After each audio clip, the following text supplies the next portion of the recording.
instead. I'd say the one thing with Chaos is they're also fighting for a potential TI slot. Yeah, they are right on the edge. Yep. They are. I mean, Pain could be. Pain get like top 6, but I think talking about Pain getting top 6, we're not at that point. Yeah, if they best of one, oh yeah. But who do they play? I believe they play Liquid. Yeah. Their hearts like. Hey, Chaos is the one beating Liquid out of the tournament in previous major. That's true. But like Chaos, just a win here, even if they lose the next round, could get them to TI. Yes. Maybe not right now, but then they get to the next major and also get 9 through 12. And again, the chances to make it to the next major are pretty big. Yeah. Yes. Yes. So that is a definite valid point, and of course they, you know what, it doesn't feel good making it to TI like that, getting last at every major. And I'm not saying that they're getting last, but like that is a little bit of a road, right? And they didn't obviously get last previous major, but it is they're not really progressing. I mean, the thing is, like, all the other teams are progressing as well, and I think Chaos has looked better and better every event. Okay. Like, I think their play style has evolved, which is the biggest thing, because you see something doesn't work, you try to get in the next major, doesn't work, you got to switch it up, and they have been doing that. And they've had some events where they got top 4. It was just non-DPC events. I think there was an ESL event where they beat Liquid twice, in a best of 3 even. So they're overall, as far as that year goes, it's been a roller coaster. DPC events haven't gone well. Some of the other events, not bad. Not and bad. Also, they do have the new coach, T. Govna. Yep, T. Govna. So just getting new ideas. Honestly, fresh ideas will always help, especially on the international stage. And they recently, before the previous major, they made Misery the position 4 and King RD the position 5, which definitely has helped them set a higher tempo. With Misery doing the position 4 and captaining from that one, just making all the movements happen, it definitely had a good impact. Especially, I know he hasn't been too successful with it this event so far, but the Earth Spirit actually for Misery is a great hero to have. Although this game, I don't think you'll have that. I like the Weaver. One of HFN is one of those guys. He likes playing kind of weirder heroes. Like, he had that 988 GPM Nature's Prophet game. He likes the Weavers. He likes heroes you can be active on and farm creeps, and Weaver does both of those exceptionally well with like a Treads early game build. Gives you a kind of guaranteed decent matchup as well in lane against the Bat Rider. And it's a hero that kills Eidolons. You can just Shikuchi in, hit him with the Shikuchi and a Gemini attack, and I think that probably kills at least level 1 Eidolons. So I like the fact that you can punish this Pain Jewel lane to a certain extent. Yeah, but we did just see this Weaver. Luckily, he's not against the Sand King. I mean, in the last game, this Enigma, I think, solo black holed the Weaver 3 times. We'll see if that happens again, but it's a lot better Weaver game just for the fact they have Sand King and the other team doesn't. Yeah, and you have to be very careful about using the Black Hole this game playing against a Rubik. Yeah. So one of those games where, traditionally if you solo Black Hole to kill a carry, that's fine. That's normally a good way to use that, but if you're giving away Black Hole, you got to think twice. Yeah, you just wait for your carry to respawn, and then guess what? You're the Enigma now. You dictate. Are we assuming that this is a Tavo Sand King and an HFN Weaver? I would say so, because I think Tavo Sand King is his best hero. It has been probably for a year or two now. He is insane at that hero. Man, I'm taking a lot of time. Man, BO1 South America.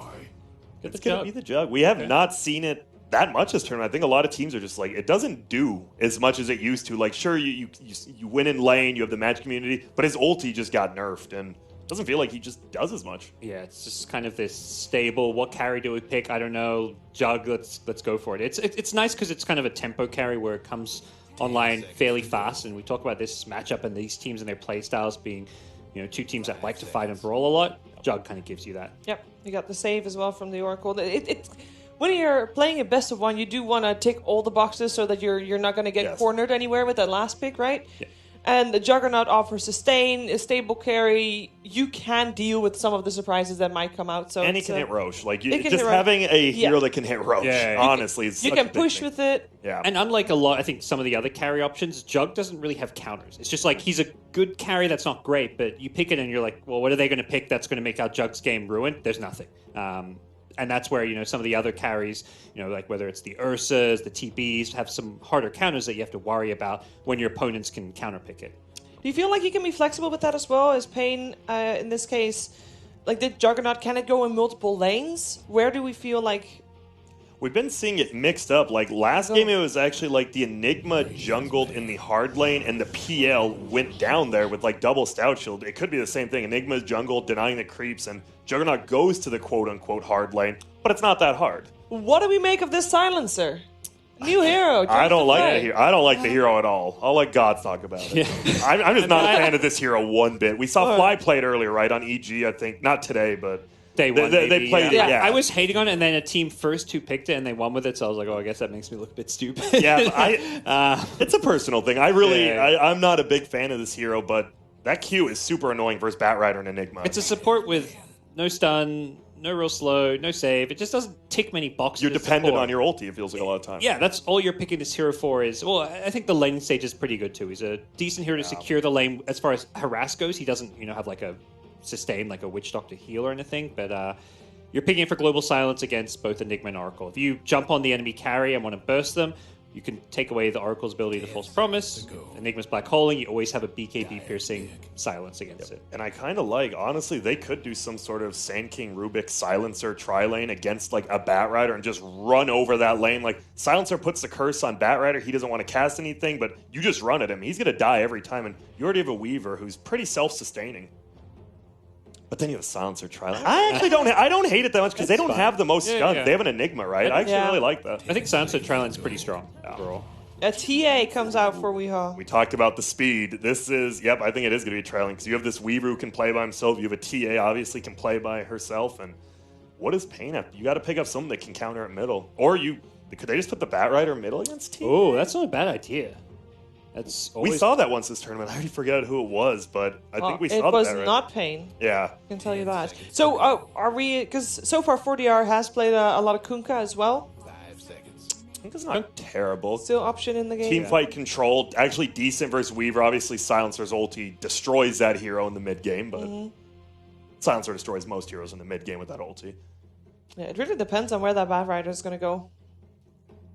It's hard to say because I like Batrider versus TA, but you have to be able to play the matchup. Yes. Like, if you've never played it, it's like, maybe I don't know how to play. And a winning lane isn't winning if you don't know how to play it. I guess theoretically you could send your off lane and mid. Like, some teams have done that, and then you just switch it up. But Dragonite it is. Okay. Tempo. I mean, DK Jug, this is like a duo, a 1-2 duo I've seen a lot of. If you go back like 2 or 3 years, and it was always about the ability to take really fast tier 1 towers. You've got Healing Ward, you've got DK in the front lines with the Dragon form just chipping away at towers, and you can't really go in and take out that Healing Ward because DK is going to stun you, there's a Bat Lasso, there's so many things that you just can't team fight into if you're Chaos. Yeah, I will say the one thing I do like is Silencer versus Oracle. I didn't really say that's like the ultimate thing, right? If you're going to jump on somebody, you just instantly throw it out, and the Oracle can't do anything. That's just how it is. However, we've also seen an Oracle amazing play earlier this week where you can precast your person. It's tough. You can do that. You can. You're not relying on that. Yeah. No, definitely not. It's not a counter. Yeah.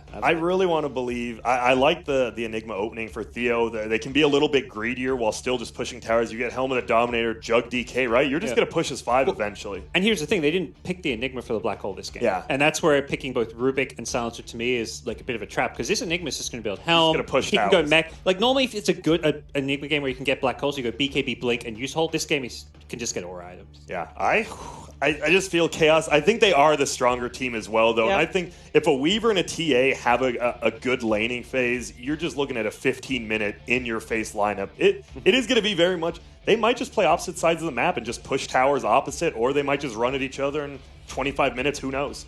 So I will go with Chaos, though. I'll go with Pain. I like that. All right. Well, it's 50-50. It's going to be an exciting Create match. chaos! Wow. Sorry. Well, let's find out what kind of chaos is going to happen here in the game. The best of one game here in the lower bracket for the MDL Disneyland Paris Major with Capitalist and Blitz.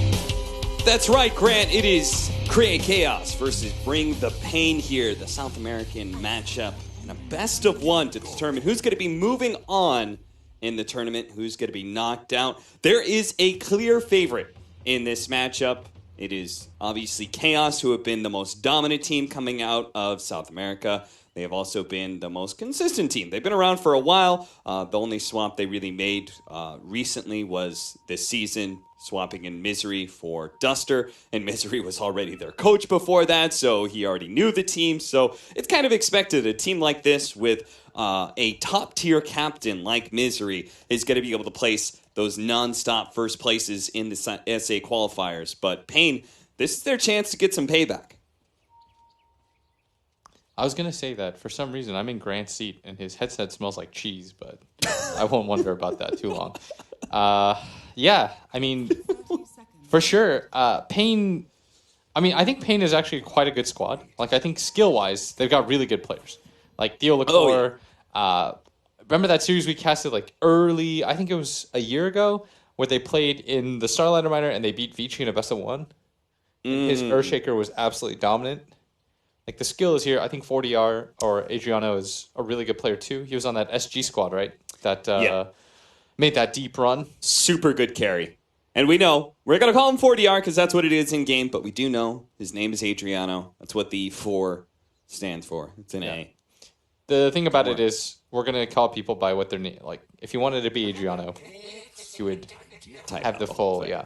But for newer viewers that don't know, they're going to see a guy named 40R. And pretty much all of these guys you should kind of know. The only guy who I'd say is kind of newer is 444. And he showed up in Pain very recently. He used to be a part of T-Show last year. But other than that, the other 4, like everyone you should kind of know, Lilis or Laposa. Actually, a lot of these guys basically have 2 different names. Lilis or Laposa. Remember when everyone tried to change their names? It was like Simba for Fly or whatever. Oh, yeah. Big Daddy. Yeah, can't do it. I mean, that worked. Because I could call him Big Daddy No Tail. That is actually a catchy name. I could just combine the same. He was always going to be No Tail. Yeah. You're not getting... Simba was not. Come on. Fly, you're not Simba. We're not changing that for you. Yeah. I'm sorry. You've already established your career at that point. Like Roya can go it because he was borderline, you know? Like he hadn't been a tier 1, player. 747. Yeah, so he could go by. You could change your name a few times, but once you become tier 1, if you're in, there is a Liquipedia page about only you. Your name is locked in. No, I agree. But yes, we this is basically a lot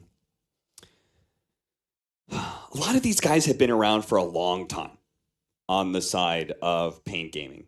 This is like, if Chaos is like Chaos has King RT. That man, I was playing against that man in Dota 1 G Arena scrims. Like he has been around longer than anybody else. But a lot of these players, like Mandy, like 40R, and Laposa, they've been playing for years and years of Dota. I'm really excited for this matchup, though. And I think in the last major qual, didn't Pain actually beat Chaos?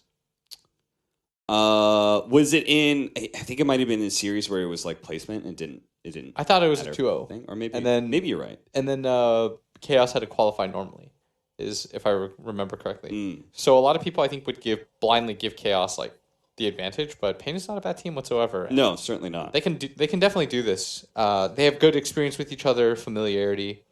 Plus, I mean, I think this game has quite a bit of TI implications too. Yeah. Chaos winning the series would give them just more points.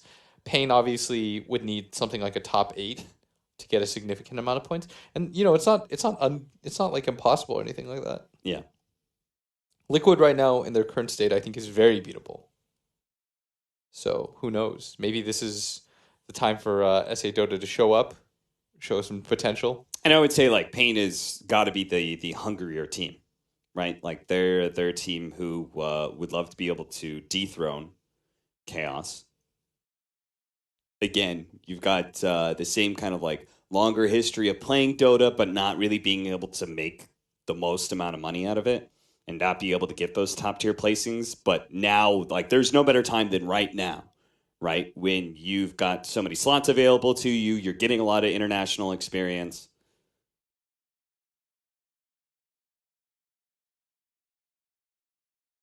What are your thoughts so far on the tournament? Feels like we've seen a lot of high quality Dota at MTL. I know it's like people said that, and I was like, yeah, of course. Like it's going to be a major. There's a lot of great teams there. Every major has it, but it feels like every team is getting sharper and sharper as we close in on TI. Oh yeah, for sure. I mean, Secret look like, for my opinion, I think Secret's the best team in the world right now. Yeah, I think they have been for the majority of the year. yeah. They're my favorite team to watch too. They're just dominant, and they play style which is like always on the edge of being a little bit too greedy, but they make it work. So they throw a lot of different looks at you too, which I think is always fun.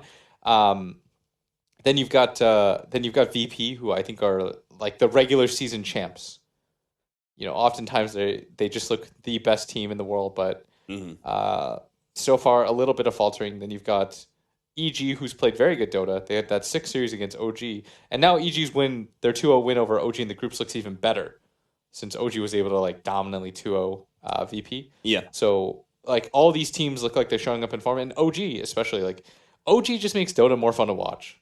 Like if I'm just a casual audience member, OG just makes everything more fun to watch. Like the Dota here, I think has been very good, and like the skill level, there's no free matchups. Yeah. Well, what? Sure, there's no free matchups. I'm gonna not. We casted a series yesterday that I was not me. That was you and Yanni's. Oh, that's right. Although me and Yanni's casted a series yesterday. That was have some pride in NA Dota. No, I had to cast Empire versus Mineski, and Empire actually might have looked like a free matchup. Mineski crushed Empire. Like that didn't even look like they were playing the same game. It was over like 24 minutes. But this game, I think, just looking at the draft, I think Weaver versus Jug is not that bad for Jug anymore because the bugs no longer pierce through spell immunity. Okay. Like before, remember, it was just no matter what, you can get it off of you unless you attacked it off. Yeah. Okay. But it sounds like, okay, that's decently significant, but there's still nothing that you're going to like about Juggernaut offensively against Weaver, right? Like, I guess I saw the Juggernaut pick after the Weaver, and I was just like, well, why, though? I think it's for that reason, yeah. Wait, wasn't the Weaver picked after the Jug? No. Weaver was 3rd pick, and Jug was 4th pick. I see. Interesting. Unless, we're just watching from the side screens, so it's a little hard to see, but I'm like pretty sure that's where it went. I was just like, wait, what? You think the lineups are pretty evenly matched, drafting wise? The one thing I'm scared of for Chaos is their damage output. They have 2 supports that don't deal damage, which is always, for me anyways, pretty scary. Okay. Like, when we say that, guys, by the way, it means, like, you're no Lion, you're no Tusk.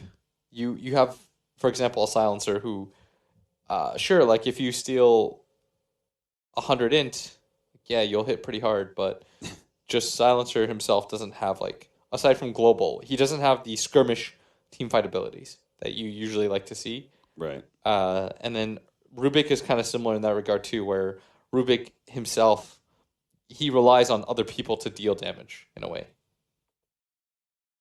which is never like that fantastic of a feeling. Yeah.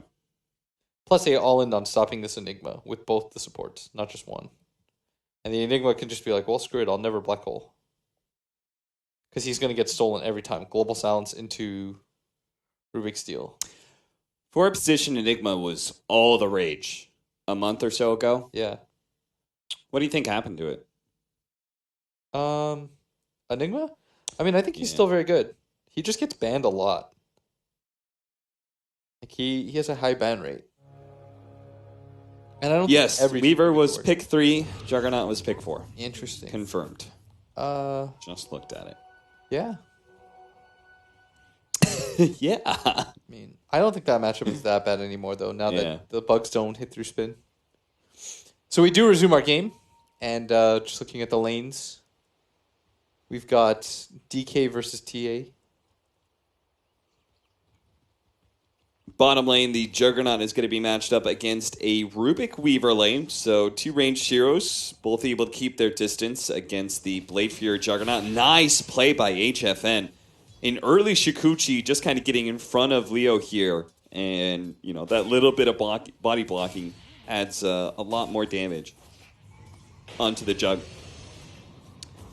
The aggro dual lane here at top with Tavo as the farming Sand King. He's got Mr. King Ao himself, King RD behind him, Silencer.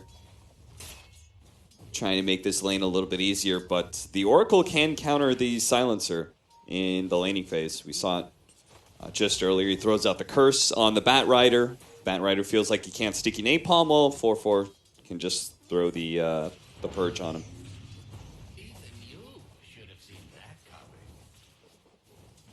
Elena's pushing in as well. Trying to get that hard camp pull, but King RD is a little bit too far forward here. I'm not sure what exactly that was. He really wanted the hard camp to pull, I guess. He was really far forward. Against a Bat Oracle? Like, that was not that hard of a kill. No. Like, Leos was only level 1 at the time. I feel like Pain could have jumped on that a lot sooner, but they were just like, what's going on? Why is he here? He's a bit confused by that, but, I mean, they're going to pick up a kill, and... yeah, I mean, this matchup, I think if you just blind look at it, people would just be like, oh, well, I recognize the name Chaos, but don't sleep on Pain. Yeah. 40R. Having a bit of a rough one here, as Weehaw has done a lot of Sideblade damage.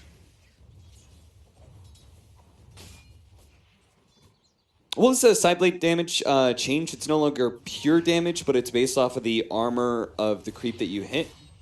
Is that right? Yes. JJ tried to show me and I couldn't read. Oh, no, it is pure damage. What was it, the other way around? Damage. Yeah, it is pure. It was. I think it was the other way around. Yeah. That was the change. So that Dragonite is going to be super unhappy. It is pure. I was like, wait, what? It used to be the other way around, right? Yeah. Oh. So no wonder that 40R is having such a rough go of it. Bottom lane. Oracle shows up, is able to get Misery as he's run down by the Blade Fury of the Juggernaut. HFN can stand his ground, though. He still controls the lane pretty well. So far, all Pain. Yeah. And mid's not going that bad. No, he just had below healing self, but CS-wise, he's 12-3. Templar Assassin is about even with him. A lot more denies on the TA, 9-7. You kind of expect that, though. Yeah. With DK versus TA, because the only time you're going to ever get actual CS is by like pre-firing and making sure she has lower base. Mm-hmm. And so then the prospect of actually getting denies off, I think, is a lot harder for the DK. Right. Like, he can get CS. This is just sort of what DK does. I don't see DK, like, absolutely crush any lanes, right? Because his attack animation isn't, like, fantastic or anything like that. So... Burst Strike. Lelis just going to go for it, see if he can run down King RD. He does have that last word on him. It's going to do a lot of damage, but not enough. He is going to be able to kill that Silencer, and with the healing salve going off on him, the Burst Strike's going to land, though. Tavo gets the kills, so Lelis thought he could get away off the healing salve. No such luck here. Still, getting the kill, I think, is pretty important here. Because you know that Theo is just farming. He's going to get a pretty fast Helm of Dom, and he's going to be really active in this game cap. And this is what you like to see if you're a Pain fan right now, is your laning phase, you're a little bit greedier, but you're not being punished that hard for it. Yeah. In fact, they're actually winning, I'd say they're winning top because of the kills. They're winning the jungle. Mid's not going bad. Bottom, the Jug's at least getting, like, good farm. Oracle just suiciding to the tier 2 so he can get a fresh life, full HP, full mana, and TP out to bottom lane, help that Juggernaut again, because he definitely needs it. This Weaver lane is a bit rough. Theo Lacourt, meanwhile, we haven't talked about him at all. Pain. If their lanes just kind of go even, that's fantastic, because they've got this Enigma. It's not really a factor. It's just farming up jungle. There's going to be the Oracle dying here over these bounty runes. Now they're going to try and go for Theo Lacourt as well. HFN gives up on it. He says, I'd rather just kill the Eidolons and get the other bounty rune. Call it a day. 3-3. The score evened up, despite the fact that Pain started off with an early 2-0. Things beginning to shift a bit. you're still just going to farm on this Enigma. I think once he gets his Helm of Dom, he's just going to shift over to this top lane and maybe just begin the pressure. Yeah. That's what I'd like to see anyways. Battle over the stack. I'd even be down to see him gank mid. Yeah. Like, I'm okay with either of those options as 40R. He's going to get some help in the form of the Sentry, which 444 places from. Let me just say, it's so annoying when you have to play any hero. Really, it doesn't matter who it is versus TA without the Sentry. That was a triple stack on the hard camp there. The Batrider does take a hefty amount of it, and they split the experience, so not too bad for him. He is now almost level 6. Interesting that he's thinking about going Tranquil Boots as opposed to the very popular Boots of Travel first build. Heavy push coming out in this bottom lane while the Juggernaut is gone. That Siege Wagon, you can see what Chaos is doing. They're immediately trying to finish off this creep wave, so the Siege Wagon will continue to get as much damage on the tower as possible. There is going to be that purge onto the Weaver. HFN is just going to turn and go for this Oracle kill. Now, the Theolicor is going to come in from the side here, and they're going to go for Misery, so it looks like they're going to trade off supports.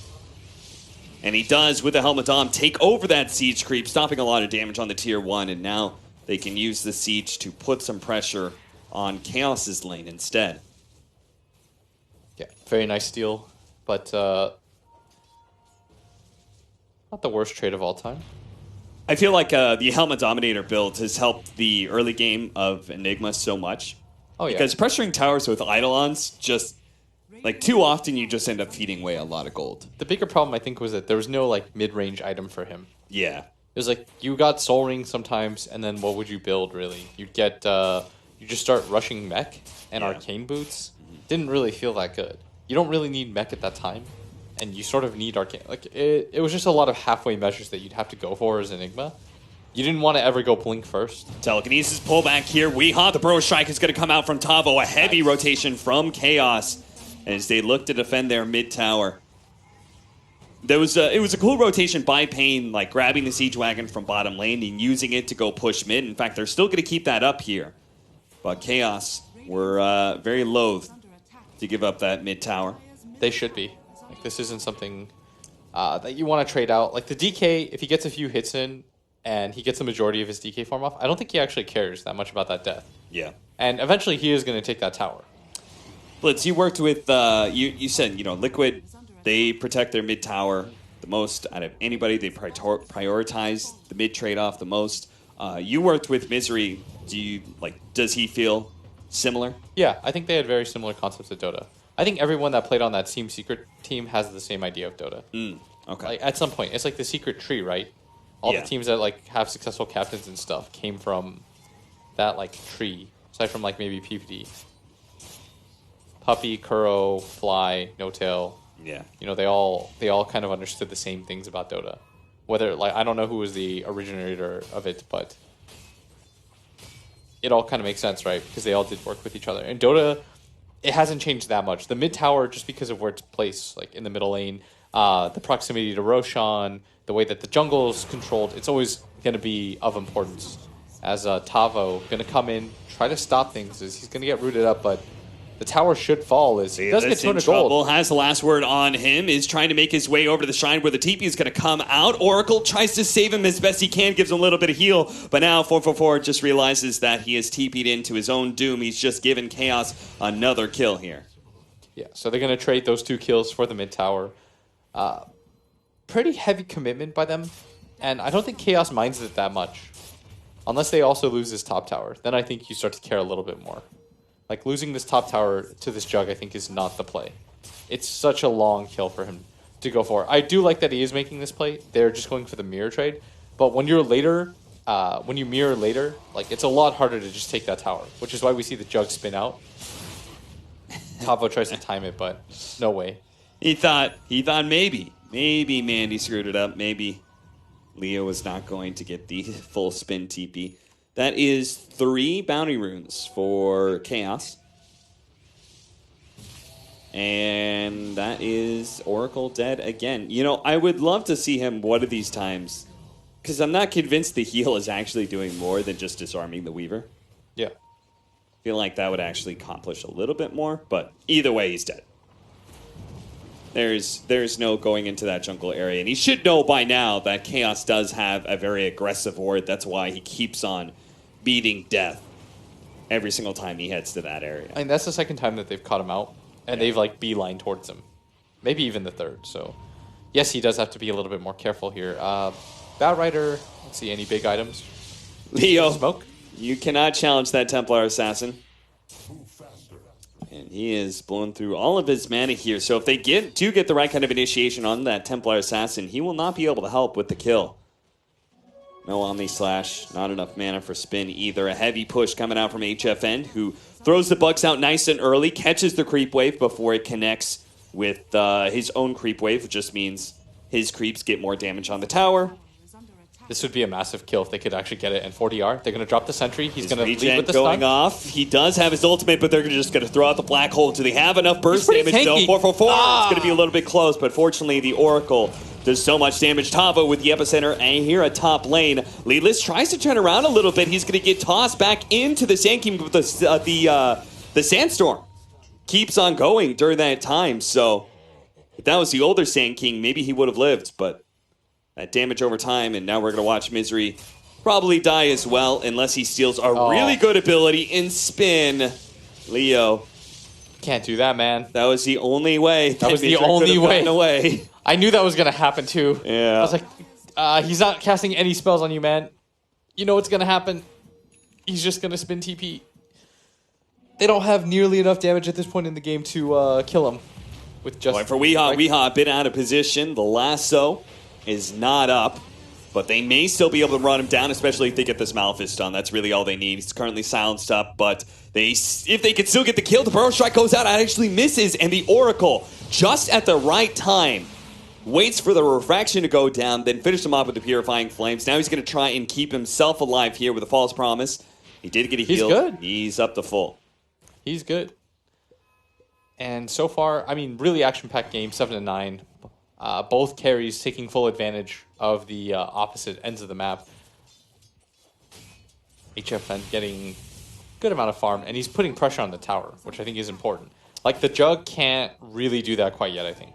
Or he doesn't feel super comfortable just showing up in the lane. I think he should, because he has spin TP, and as far as I know, they have no way of canceling that.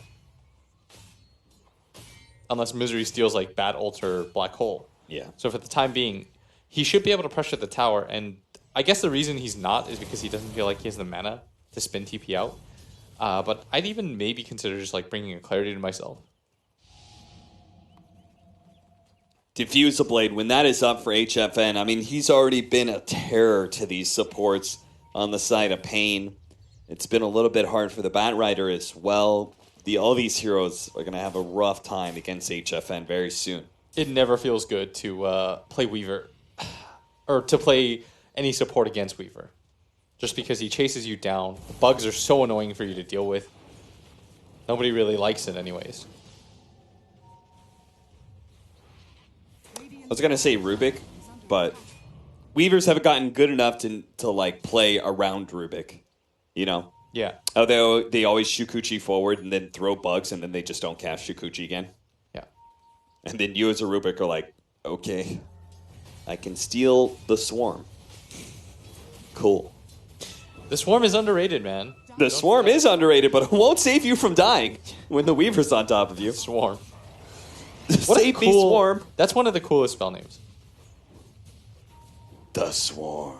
As they're going to make their own commitment into this mid tower. If you're Pain, defend this. Help your boy. Hey, whoa, this Dragonite is getting ripped apart, but there's going to be the Oracle save, the False Promise, plus the Healing Ward, plus his natural regen. He's full health almost instantly. That is going to be a double damage Weaver. No wonder that Dragonite was taking so much damage. I was like, man, how did it get ripped apart? DD Weaver will do that to you. It's going to be Silencer who's caught here. Tries to go for the TP out, but too much damage.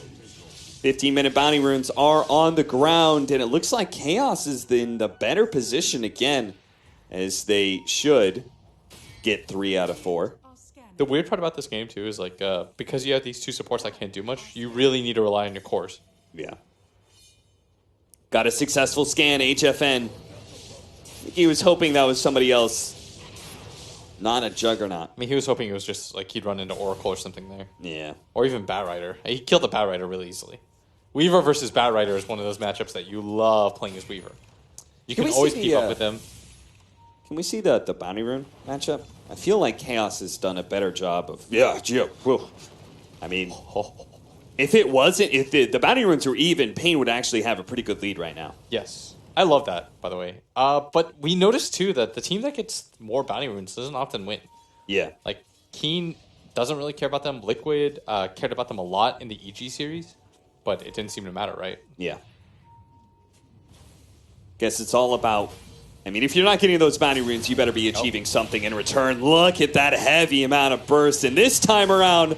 There is no false promise. There is still an Oracle. It almost saves his life. Leo's going to go for the spin onto Misery. Oh, the Purifying Flames isn't quite enough. Now he's getting healed up. Unfortunately, the damage over time, the spin is good enough. The Epicenter coming in for the right-hand side. Look at that. A big two-man burrow strike. King RD tries to help out. Oh, Theo completely whiffs it. They try and pull back the Weaver into the black hole, but he managed to get off the time-lapse. He gets away. Everybody was so low on the side of Chaos, but it's only disaster here for Pain. They almost killed several members, but now, Lelis, he's going to be run down by an HFN who was probably at like 50 health before he got off the time lapse. Oh, that hole.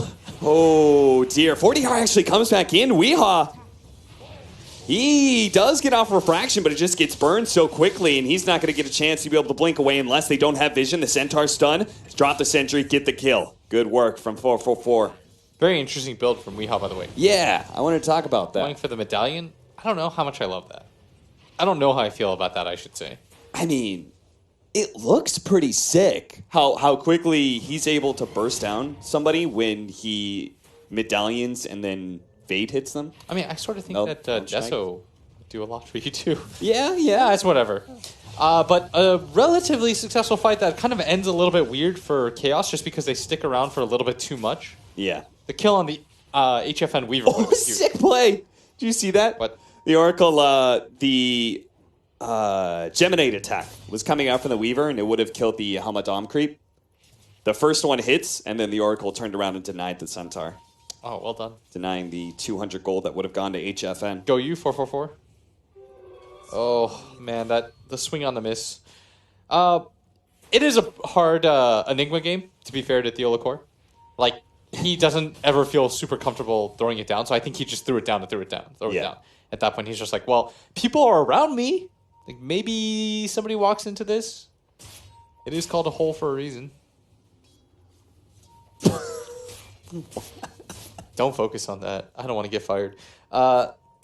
Now it looks like Chaos once again are going to go through this mid tower. As they just keep on trying to go for this Dragon Knight. They get the jump though. This time around, the Oracle was directly behind the Dragon Knight, and they do get the jump out from Lelis to be able to pull Misery back, who grabs Lasso. So the captain of Chaos dies, and once again, Pain do defend their mid tower. And Chaos keeps on gunning for it, but they keep on missing. 11-13. Chaos. Very, very slight net worth lead. Blitz, how do you feel about this game as it progresses, if this game continues to stay even for the next 15-20 minutes? I think I like Pain's chances, actually. Yeah? I think the supports on the side of Chaos don't really threaten very much. They don't have any way to cancel the Juggernaut, his spin TP. Right. I feel like this is a really free Jug game, and that's why they ended up taking it. Even though you take it after the Weaver, you're not really worried about anything, are you? You're going to get a Manta style at some point, and that makes you even less concerned. Global Silence is really the only disable, so to speak, that you're worried about. And once you get Manta, you're perfectly fine. He will flash harm really quick in this game. And because the fact that there's no cancels on the enemy team, like no Tusk or anything like that, no Batrider themselves, I mean, I think he feels really comfortable farming aggressively. Like, I don't think he should be hitting anything but Ancients and pushing this top lane in. 4DR tries to go for the bounty rune here. The full amount of chaos is a beautiful Burrow Strike epicenter. Look at that. It's going to take up the whole to the back line, but the black hole. It lasts a little while, but eventually does go down here. The lasso was there to be able to grab that Weaver. Immediately buys back, time lapses back into the fight. So it is still 4 here from Chaos fighting into it. Another beautiful Burrow Strike. Lands on it too. Leo's taking so much damage. They are able to pop the shrine, so this false promise is going to be able to heal 4DR back up to full. Weeha hiding away in his melt while Leo tries to go for the silencer. Is going to die to the last word. Tavo missed the Burrow Strike on a dead hero. Now maybe dying to 40 yards. The Yule Scepter is going to buy him a little bit of time, but the Burrow Strike isn't back up, but he gets outside of vision. Now 40R has to turn and fight on someone else. Weeha has the refraction. Nice He's going to stay alive, as well as Tavo. All 3 cores of Chaos stay alive. Well, HFN died, but his second life, he stays alive. Yes, that was a really good buyback from HFN, and I love that he didn't hesitate at all. He just pulled the trigger. He's like, I got to go for it. Those fights always look really weird because you think to yourself, like, the team that bought back automatically made the greater investment, but that's not necessarily the case at all. Like, what did he really lose there? He lost a little bit of gold, but he immediately made it back. He made more than enough for his team overall. Like, they would have lost that fight without him. And the experience that he gained, too, I think it all just adds up to a positive. Plus, they secured the next set of bounty runes to themselves. Yeah. Like, all in all, that was a positive net worth fight. If they could have gotten the Roshan, too, that would have been even bigger, but... I mean, they forced the buyback out of the DK. Exactly. Like, that was a really good chain of events that happened. Yeah. And that's something that OG, I think, especially kind of like popularized after TI. It's like, if you can use buyback to win a fight, just do it. But now it's going to be Pain that plays in around the area, and they have to be more cognizant of how Tavo's positioning himself, because I think he's getting way too good of epicenters off. Yes, certainly. Lelis. Oh, HFN spots him. Almost got the lasso, but the time lapse was too fast, and now they don't have the detection. And I really like the way that HFN is playing overall. Like a very aggressive brand of Weaver, not being too afraid. Is going to go back for the Lincoln Sphere. Once he gets Lincoln's, it's going to be a little bit more difficult to kill him. They have a lot of single target spells, aside from the Enigma Black Hole. Yeah. He had a very decent Black Hole right there, by the way, too. Are you down with 5 position silencers going hand to minus? Why not? What else is... I mean, that's what I was thinking, too. It's like, is this a good 4-staff game? Like, not really. So what other item do I really want on my silencer? Well, also, what do you think the game length is going to look like? Yeah. Because I don't think Chaos is ending this game in the next 5 minutes. That is a really good point. I feel like Pain has done a great job by protecting their objectives. Mid tower's still alive. This game out. Yeah, mid tower's still alive, and I'd like to see DK over here right now. I don't want to see the Oracle here because he's just gonna die and they're gonna lose a tower after this. And without that false promise, like the whole reason DK was able to play forward in so many situations in this mid lane was because the false promise is straight up just OP with the combination that they have. Imagine if it's DK there and 444 is sitting behind him. Yeah. Can he really die? Probably not, as Leo just has enough for his Manta style, and with the help of the Eidolons is going to mop up this tier 2 tower, but Chaos has bigger objectives in mind as they're going to walk into the Roach Pit. Weehawk gets bounced out, and the Firefly has started from Lelis, and this is going to stop them for the time being. They're going to wait for the Oracle to be up, as Tavo still waiting around the area. HFN going to come back in for this, and if you're Pain, you got to choose whether you're going to commit now or never. They do not commit at all, and Tavo says, fine, we'll take the fight to you now that we have the Aegis. Blinking and stunning 40R, but it looks like someone from Chaos made the call to back up. Yeah. Weehaw does have a BKB, by the way. Really interesting build, going for the Solar Crest, too. Yeah, back to the Solar Crest. No Deso. I think this might be in response to the Jug. I have to imagine. Just more armor yourself. Some, like, weird halfway hybrid build that Weehaw thought of. I mean, Medallion of Courage is basically applying a Deso without the damage. Yeah, right. I mean, so it's a faster paced build. Right. Weehaw's the guy that brought you Vanguard, Maelstrom, Invoker. That's a lot of damage on this Jug. Remember when people were saying that was going to be the next big thing? What? Weehaw's Invoker build. Trust me, I was like, he did win ESL with that. Yeah. And beat VP and Wings in the process, and Newbie when they were like real good. So, you know what? 24-minute Midas. I saw Fear tweeted after that game. He's like, "Nobody do this." Oh. Fear knew. Look, great grab. Tavo, if they can actually chain stun him, but unfortunately there was the initiation onto the DK, and he wasn't able to get off a chain stun. The Omni Slash into the back line. They do have the Black Hole controlling up Weehaw, making sure he doesn't get off another round of refraction. They just need a little bit more damage, and they do manage to get it. Turn back over. Misery's going to die as well here. HFN needs to be able to skedaddle on out of here, as his Aegis is not going to make a whole lot of work if they don't have the numbers advantage. They already killed the most important hero in that fight, which was the Templar Assassin. Tavo's so tanky. Making the decision to try to go for him. He's got Greaves up. I didn't even notice, but he has full-on Greaves. Huge wand. Yule Scepter. Taking him down. Even if he gets dusted, he'll just pop Greaves sitting there anyways. So it kind of leads to question, like, what was Weehaw doing? Blinking in that deep when, Sand didn't need it, it seems. Yeah. My main thing is that I think that they should always just save the global. Yeah. 1-to-1. You think they're blowing it prematurely way too often? And that was the only way that Weehaw dies, right? He's got BKB. Yeah. I mean, to be fair, I'm not sure they might have gotten that kill without the Global Silence. Like, if the Global Silence didn't come in, and then you wouldn't have your Guardian Greaves hero. Like, I feel you. I think, should be 1-to-1, but I can't really blame him for using it there. Yeah. But that's like, you have two different ways of dealing with the Enigma, and so far, somehow anyways, like, Theo's gotten really good Black Holes off. They chose two different ways to stop him. Yeah. It's not even like he's got BKB at this point either. Yeah. They technically have like 3. They've got like 4. And he's still getting them off. And that's either because Weehaw's anticipating something different to happen in these engagements. Mm-hmm. He definitely got a little bit too far ahead, though. That was point number 1. I mean, that was a deep high ground area, and in order to get up there, it's funneled into a tight little corridor. Yeah, I do like how both teams play, though. They just see heroes and they run at them. And they're going to run at HFN right now. Nah, they want to get Misery. DK is going for the back line. Lelis is going to be able to grab him here, pulls him back to his 2 cores, who will do the damage needed to be able to get the kill. You saw that 40 hours like, I have no intention of killing you, HFN. Just leave me alone. Let me take him. It's like that scene in It. Spoiler alert. He's like, leave him to me, and I will let you go.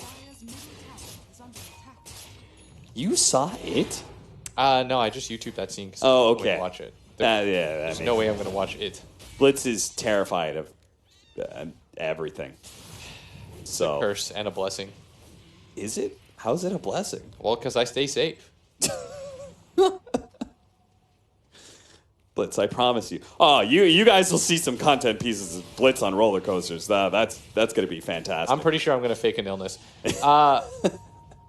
70-20, 28 minutes in, a 6,000 net worth lead for Chaos, but I think we both kind of agreed that Pain, we like their lineup going later, if the game's even. I think the Jug is still going to be very strong in this game. He's going to pick up a Butterfly next. He's almost hit a level 20 of his own. Compared to the Weaver, who has the 35 XP talent, who's only 2 levels ahead of him, I think Leo, because of the nature of his hero, will continue to get ahead, and he'll just continue to get further and further and further ahead. I mean, he's got Battle Fury. He's a Jug. He's unkillable. For now, anyways, until they get, Hexes and Weehaw potentially gets the Bash talent. Until that happens, Leo will continue to just have a free Jug game. MKB for HFN, so we will have the counter to that Butterfly of the Juggernaut. Lelis is going to be able to find Misery here, but bam!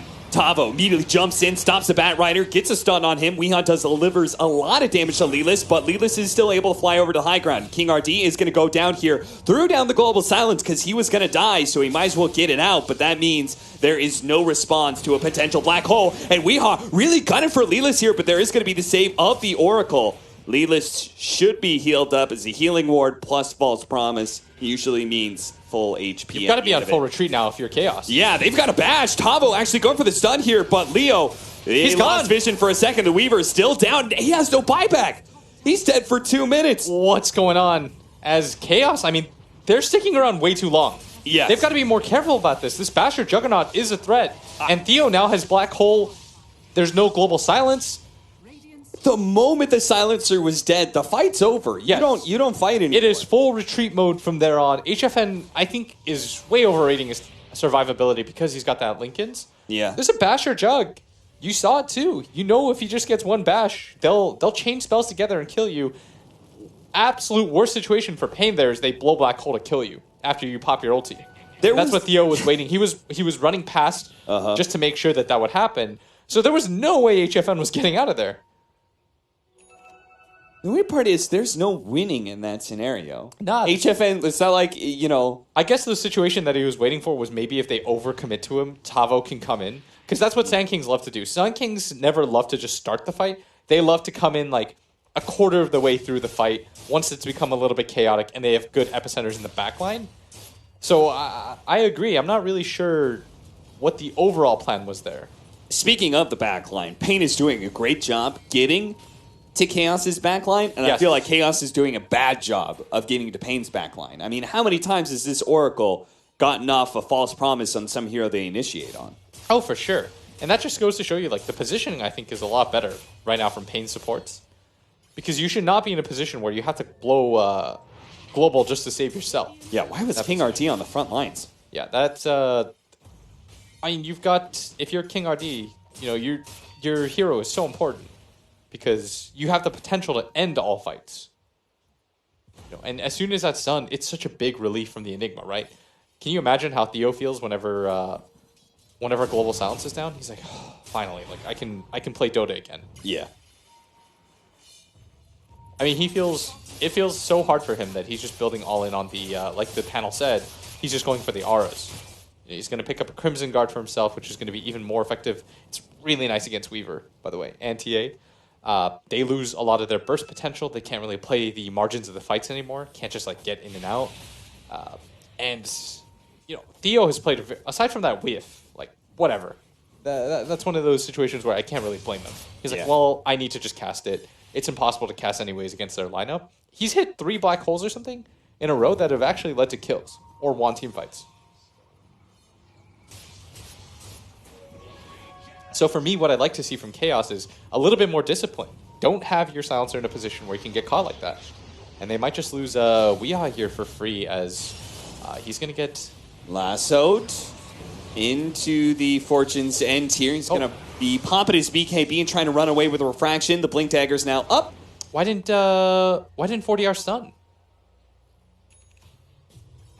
They're chasing. Stun? Yeah, he didn't stun. Well, they may still catch Weehaw anyway. The Bat Rider spots him out. 40R TP'd onto the Shrine, looking for Weehaw. Fresh refraction, fresh Blink Dagger.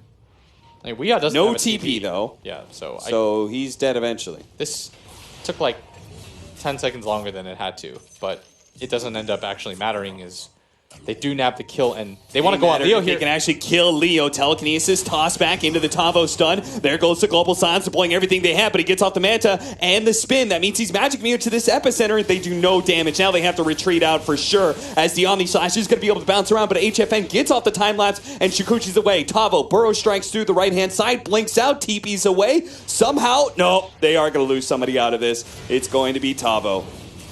That was not a good idea for an engagement. I can't believe they went for that. Like they know that Jug has Manta spin. Yeah. Like I said, until they get some sort of way to disable a Hex, something, you're not killing Leo. That felt like they were like, oh, let's go for some sort of trade here. But you're going for the hardest hero in the game to kill on the side of Pain. He's got 2,800 HP. I don't even want to talk about his armor. He's got Manta. He's got spin. Like there's so many defensive ways that he can reset that fight for himself. As HFN looked like he wanted to walk forward to try to kill the healing ward, and now it's Pain that are just going for the high ground. Very aggressive here.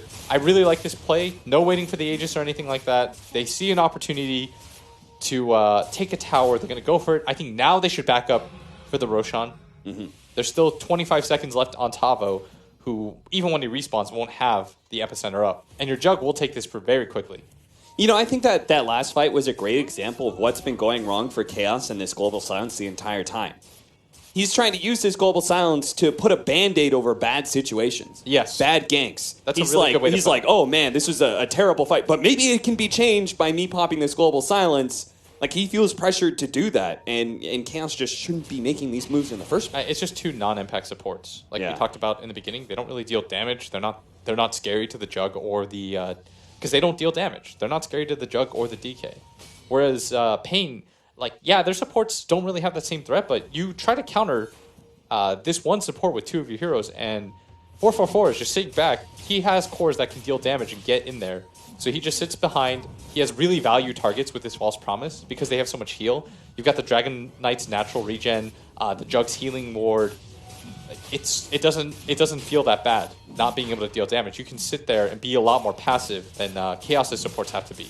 Sitting in the pit, but look at 40R. He is basically on patrol smoke duty right now. Anything he can do to spot Chaos trying to get inside the pit, but this is what we want to see from Chaos in the back line. HFN needs to try and kill this Oracle, but he is going to be stunned up by the Dragon Knight. Tavo also kind of missing his initiation as well. HFN forced to pop the time lapse. Won't have it for this fight. And Tavo, Yule Scepter goes HFN down, but he's going to be pushed back down. Tavo's going to be able to get to low ground and barely survives. He's going to be purifying flames, healed a little bit. HFN still gunning for this Oracle, but the team is surrounding this Oracle, protecting him at all costs, and they are doing so. Tavo with the epicenter, trying to go for the Yule Scepter. The Yule Scepter is going to stop his initiation. Now the Black Hole controlling up Weehaw. He's not going to have the refraction. He's going to get bursted down by the Omni Slash. HFN gets bashed up. He is going to be able to get a little Shukuchi away. Tavo tries to go for a Burrow Strike, but 444 is back up to full HP. He survives through all of this. Every kind of poke and prod at him, and he survives. Misery's going to go for the telekinesis to try and slow down this bat right here. He stole Black Hole. Unfortunately, there's no damage behind it. Oh, the tip while he's doing it. I mean, you just see the teamfight superiority right now in Pain. Their supports can just stand there. Yeah. Theo Licor is so farmed. He has so many different ways to actually teamfight without having to commit the Black Hole. And HFN just simply doesn't do enough damage to get to that back line in time. Whereas Leo is just, you can't pass through him. Same with 4DR. These are two immovable targets. They're making full use of their heroes. He's going to pick up the Aegis, grab the cheese for his DK, I'd imagine. And they are definitely in a winning position at this point. And again, I think it comes down to how Chaos approached the first few fights of the game. They did have an advantage when all three of their cores were quite strong. Like, even Tavo had a lot. He had Greaves, Yule Scepter, Blink at a really reasonable time. HFN was incredibly farmed. Weehaw had a BKB at a very good time, but it's just the way that everyone's approaching the team fight. Weehaw's getting really far away from the rest of his team, so he just sort of gets isolated out and killed. They were using the global silence way too early, so Theo got like 3 holes off in a row because, I mean, he was just reacting to the fact that there was no more global. He's like, well, I guess I'm just going to cast it now. Gotta be more careful about taking these engagements. If you are Chaos, like, maybe you get a few more attempts at this, like, reasonably, you get like 2 more good attempts, but your Weaver and your TA are going to fall off. Sandstorm setting in with the Meld Strike. They're going to try and go for the double meld onto the Juggernaut, who's telekinesis right now, and he's going to be taking about half his HP pool. Tavo gets bashed up, trying to make his way back to the base with the Yule Scepter. He will be able to do so. Just back up. That's global committed. Good enough. Reset. Now try and re-engage Leeless. Doesn't get the lasso. And Misery's going to steal the Firefly, but with Global Silence down, I think this is going to most likely embolden Pain. They've got Aegis Cheese. They have a lot of ways to fight, but their Dragon form is going to pop somewhat soon. Yeah. So this is actually going to force them back. And now some pings are coming out as Chaos. They know that the Bat Rider can't get there. Got the Swarm jumping to the back line. Does immediately get the stun onto the Oracle, but he's able to get away. There is going to be Yule Scepter brought down. That is HFN down. He gets controlled up, and Omni Slash eventually rips through him. We're going to go back over to the Black Hole, which is now caught down too. Weehaw may be falling here as well, trying to get off a little bit of damage on the Theo Licor, but doesn't have a refraction up. Misery's dead as well. Here comes Tavo with the big epicenter, but no follow-up. He might kill an Oracle. Can't even do that much. Can't even kill the fight position, and that has been most of the last 10 minutes as Chaos trying and failing to kill this Oracle while the rest of Pain goes completely unimpeded. You cannot kill anyone at this point. The damage just isn't there. When they did have the advantage, they just didn't do enough with it, and this game's just straight up over. Yep. So well done by Pain. Very well done. I mean, when I think the best moments for me was Pain repeatedly defending their mid tower. Yes. Off of the Dragon Knight, just going, you have to go through me first. And the Oracle was always behind him. The only time they screwed that up is when they got a little sloppy and Oracle was Yes, that was the only time we were just like, oh no, 40R definitely should have been there. But for me, it felt like that was the game winner, right? Because next thing you know, Chaos has gotten into the pattern of the Oracle's going to save somebody. Well, how do we stop that? I guess we have to blow Global Silence. Then it means the Enigma's able to get the Black Hole in. It's just like this great story all set up from just this beginning engagement. by Pain. They're going to be able to grab Weehaw, pull him back in. His refraction's already been burned down, bashed up several times. He tries to put the damage on Lelis, but he has the cheese, so he's going to be able to heal up. They're going to dive the fountain because why not? You've just taken the big daddies in chaos of the South American scene. Pain Gaming will eliminate chaos here and move forward in the lower bracket. And that was a very dominant game. Aside from like one or two hiccups that they ran into, again, it just comes down to, it's sort of draft related in the sense that like you commit both those supports to counter. So then you have two supports that don't deal damage against some of the tankiest cores in Dota. You have a DK, a Juggernaut. Like neither of those guys care about Rubik and Silencer. Like those guys stink you. And then you have what is it? You have no way of canceling the Jug spin TP, but they still try to make that play anyways in that mid lane, where they was like global silence, epicenter. Let's try to kill a Juggernaut and get through 2,800 HP before he pops his Manta spin. And the rest of his team got there. They lost heroes as a result. It was just little things like that that add up. They had like 6 fights in a row go completely wrong. Pain's a good team. Like they're going to take advantage of that, and they did. Very well done by them. Pretty big weight off of their shoulders, being able to move farther on in the tournament. We'll have to see what our panel has to say about Pain Gaming 1-0 against Chaos.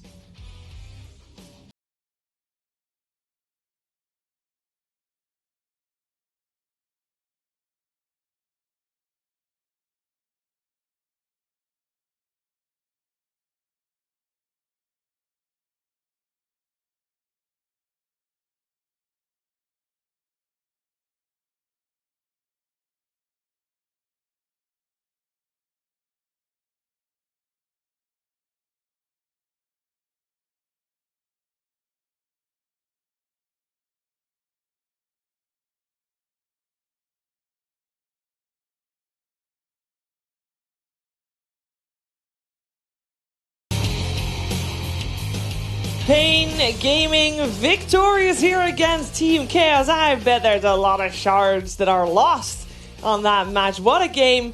And it just proves that when you're playing a best of one, your best bet is to just play it safe in terms of your draft. And I think that kind of is what maybe happened for Chaos here. It just wasn't as comfortable for them as it was for Chaos. Juggernaut, we talked about that hero pick, gentlemen. We talked about how that hero is just, good all the way around. You can play that almost in every game. And it just showed it was stable, it was secure, and they just cruised through. Yeah, I think you said it best. Like, this draft, right? This Enigma actually got really good black holes off, and we're like, there's no way he's ever going to. And then he gets, 3 of them off? They solo kill the Weaver.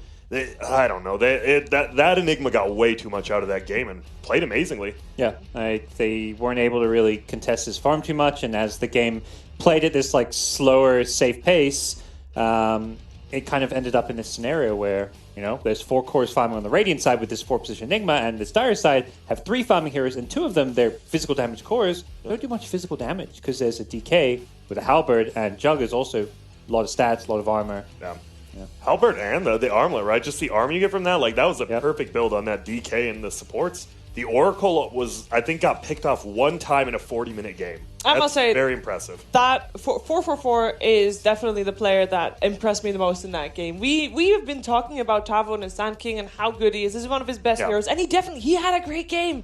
The start of that game was amazing for him, and then at some point, that Oracle made sure that he didn't have a game. Any movement he made, any Yules, gone. Fortunate. Almost had the triple-double. 1 death off, but, was close. No, that was... and Theo, we go back to it. Enigma, you know what he's going to do. They knew what he's going to do, but he continued to do it. Leo, a.k.a. Mandy, only 1 death. And I like the item build, right? We saw so many first-hit bashes on that Weaver. Item builds was such a big part of this game. I think everyone on the Pain side went kind of the right items. The safe standard choice, DK going this armlet, which is maybe not the standard item, but fit the game perfectly. Yep. Then the Dire side, we have Weeha's TA build, which was a Blink Medallion. I didn't really like into BKB. Just felt like it didn't have enough damage without Deso. Yeah. King RD, Silencer, Midas, you're 5 position. You can't get a Midas. No one's buying Midas in this patch. What are you doing? Yeah. Particularly as a 5. The only heroes I think who could maybe justify Midas if you're like a carry who gets it really fast, like your life stealer. Yep. And you see the Weaver doesn't have any items up there, but there was a lot of talk about he didn't get boots. Like, he got 3 items. He never got boots. Didn't get treads in. A lot of us are like, treads are just an amazing item. The HP, the attack speed, just your downtime between Sakuchi. it was very strange on that, but hey, best of one, regional play. Anyone can take it, and Pain, they showed they can definitely take it. There's a new king in South America. Nah, maybe not yet. They 3-0'd them, man. They 2-0'd them in the qualifiers. They did. did. But until you pass one DPC points, I ain't calling you the king. Oh, they're gonna have to go pretty well this tournament. If they that. do top 6, let's see it. Their opponent is going to be Liquid. It's going to be... I know. You see, Chaos beat Liquid and Pain beat Chaos. So it's like they've already beat. Got him. Pain You're right. beat Liquid. South American Dota. Gotta believe. Yeah.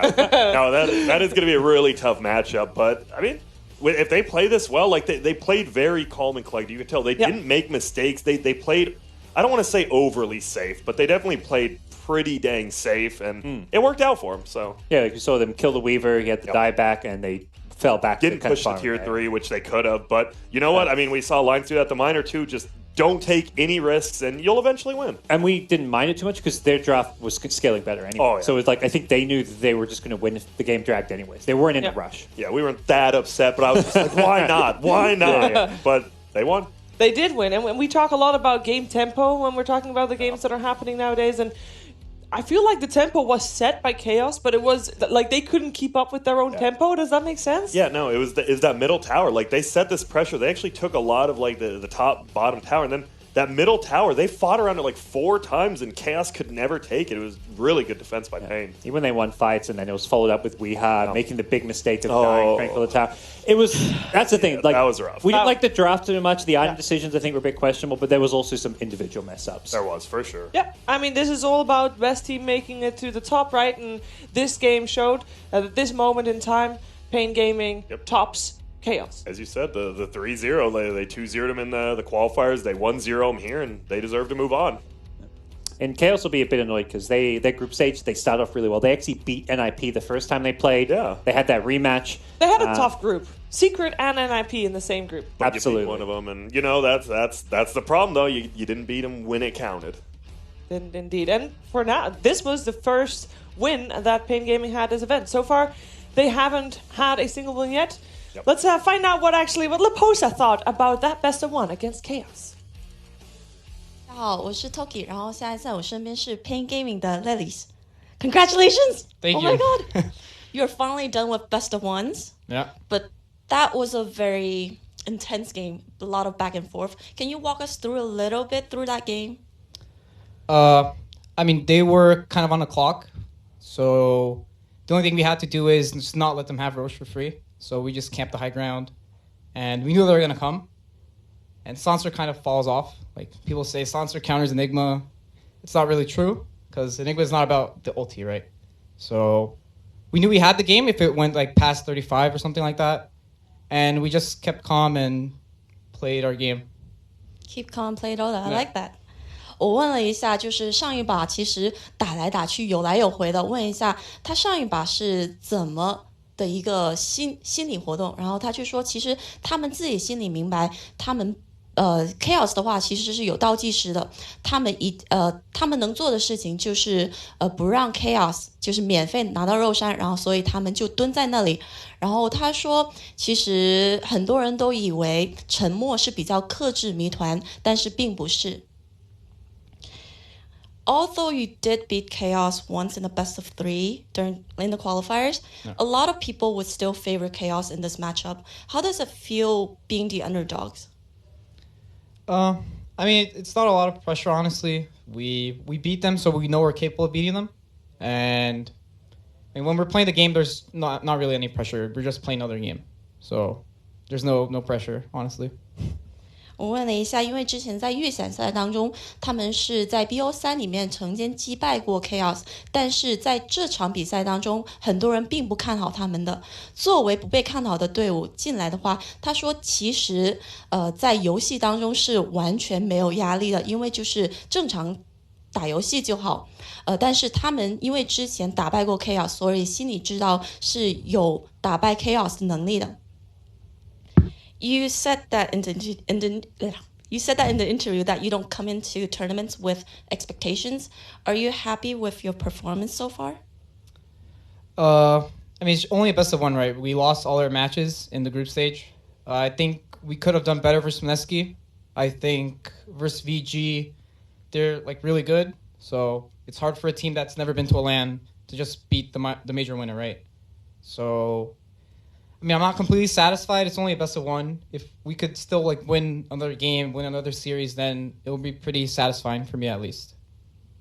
我问了一下，因为他说在采访当中，他说不会带着期待来打比赛，但是他对目前自己的表现满不满意？他说只赢了一场，但是非常开心，因为在小组赛他觉得他可以打 Minsky 就打得更好，然后面对 VG 就Major 冠军就赢的话就不输了比赛的话不丢脸。然后他说现在赢了一场，其实没有太大的。就想法，如果下一场还赢了的话，他会非常非常满意。Well, thank you so much, and good luck on your next round. Thank you. 我们稍后还有更精。Yes, play calm and collected because late game is going to be theirs anyway. We heard Laposa say it, we heard God say it. They were on the same wavelength there, and it seemed like, sure, they play with no pressure, but they want to win. They want to win more. They do, and you feel good for someone like him, right? Because during the whole test 1-2-3 situation, right, they qualified to the CQ major. He's playing from his home, but he still gets that taken away from him, right? And now see him go to a major and just, take a game, not be last place. That's awesome for him, especially. Yeah, he's a great story this year. And yeah, good to see them here performing well. Be a tough match next, but you never know. Yeah, and I think he's a very good player, right? I mean, the North Americans wanted to play with him. He's now leading this team on Pain, right? He's doing the drafting and stuff, and now you're one step closer. You make that top 6 at this event. I know it's far away, but you never know, honestly, at this point. It can be it's within his grasp. Yes, and he's a very talented player, and it is a very talented region, and it's interesting to see how far he can actually go with the squad he has. Agreed. Let's see what it leaves us with the brackets, because elimination best of ones, they're almost behind us, but not entirely just yet. Of course, the upper bracket, we already had some games earlier today, but the lower bracket is where we are at right now. Pain Gaming, congratulations. You will be facing Team Liquid in the lower bracket, best of 3. But I'm kind of looking already forward a little bit more. Oh, I am too. Oh, yeah. That is going to be a scary one. Keen Gaming versus Fnatic. 2 teams. Just one. And these teams, we didn't expect them to see them here in the lower bracket. We're going to talk about that, of course, in a bit.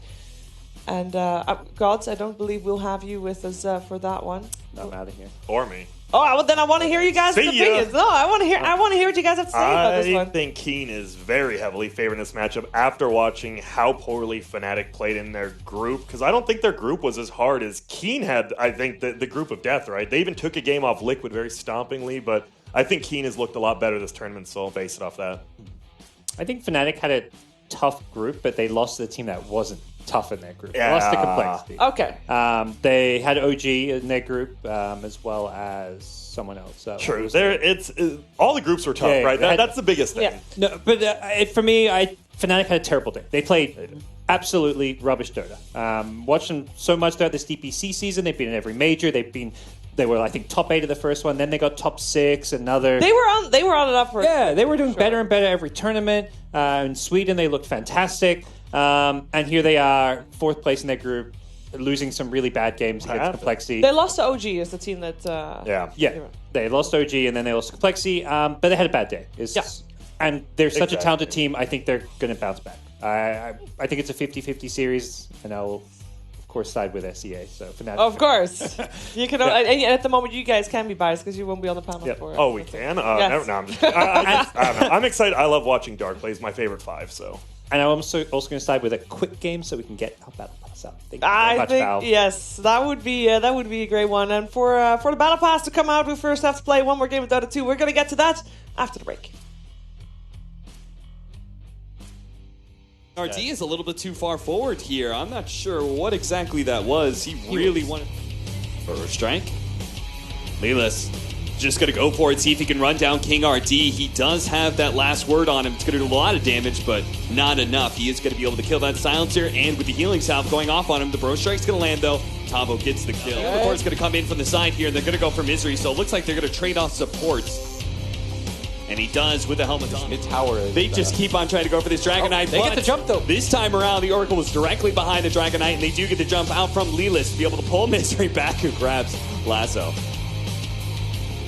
40R tries to go for the bounty runes here. The full amount of chaos is a beautiful Burrow Strike epicenter. Look at that. Epicenter, the holo to the back line for the black hole. It lasts a little while, but eventually does go down here. The lasso was there to be able to grab that Weaver. Immediately buys back, time lapses back into the fight. So it is still 4 here from Chaos fighting into it. Another beautiful Burrow Strike lands on it too. Leo's taking so much damage. They are able to pop the strike to this false promise. He's going to be able to heal 40R back up to full. Weeha hiding away in his melt while Leo tries to go for the silencer. Is going to die to the last word. Tavo missed the Burrow Strike on a dead hero now, maybe dying to 40 yards. The Yule Scepter's going to buy him a little bit of time, but the Burrow Strike isn't back up, and he gets outside of vision. Now 40R has to turn and fight on someone else. Weeha has the refraction. Nice. He's getting onto the DK, and he wasn't able to get off a chain stun. The Omni Slash into the back line. They do have the black hole controlling up Weeha, making sure he doesn't get off another round of refraction. They just need a little bit more damage, and they do manage to get it. Turn back over. Misery's going to die as well here. Find Misery here, but bam.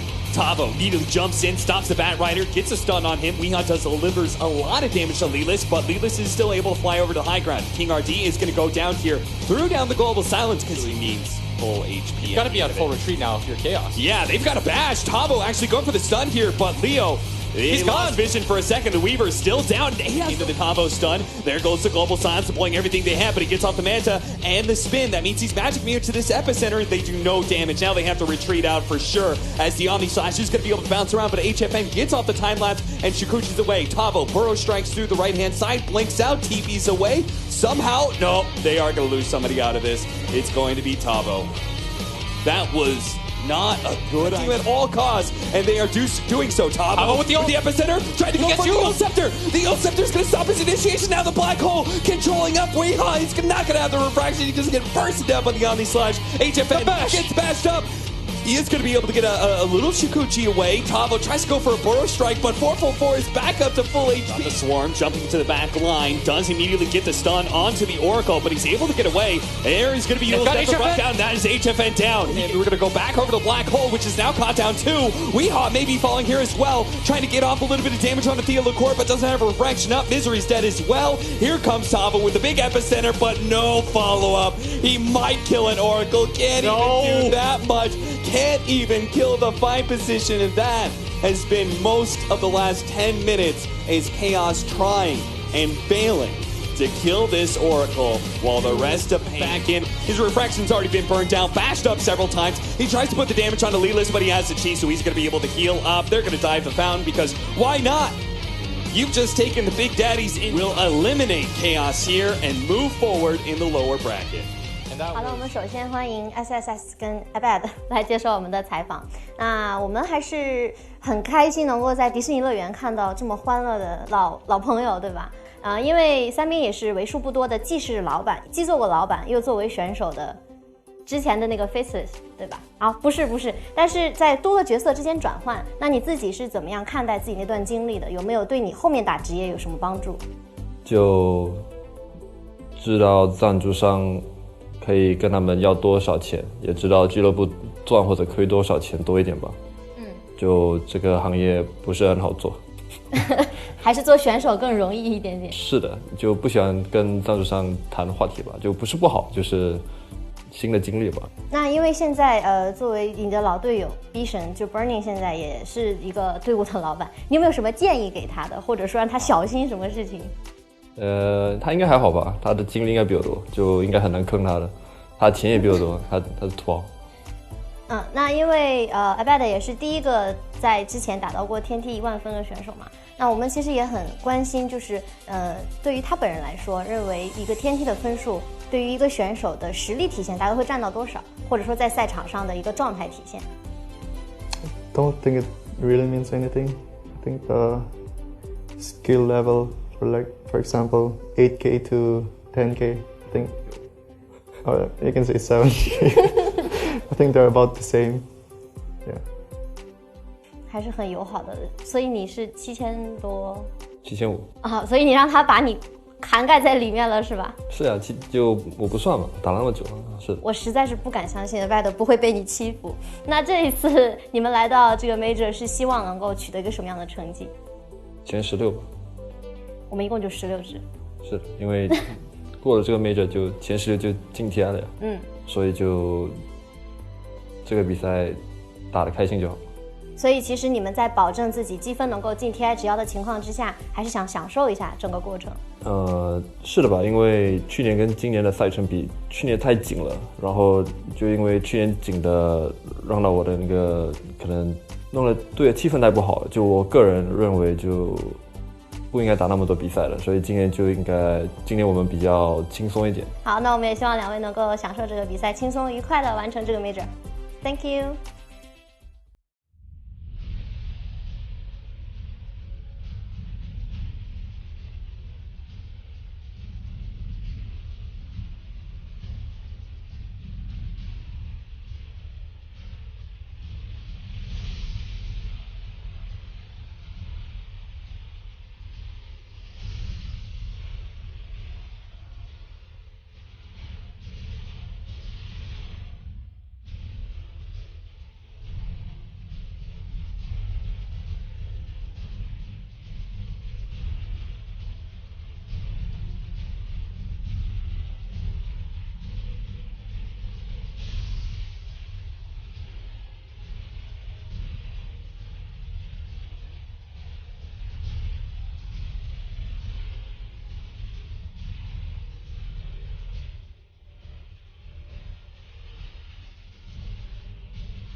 好的，我们欢迎欧的两兄弟接受我们的采访。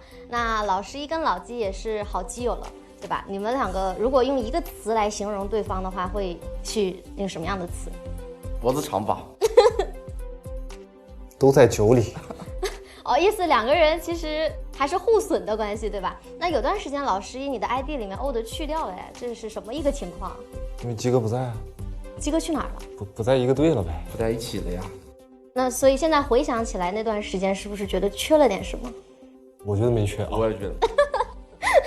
你们两个现在就是在这次 major 是住在一间房的，对吧？对。啊，两个人就是彼此之间嘴上都不承认，叫刀子嘴豆腐心。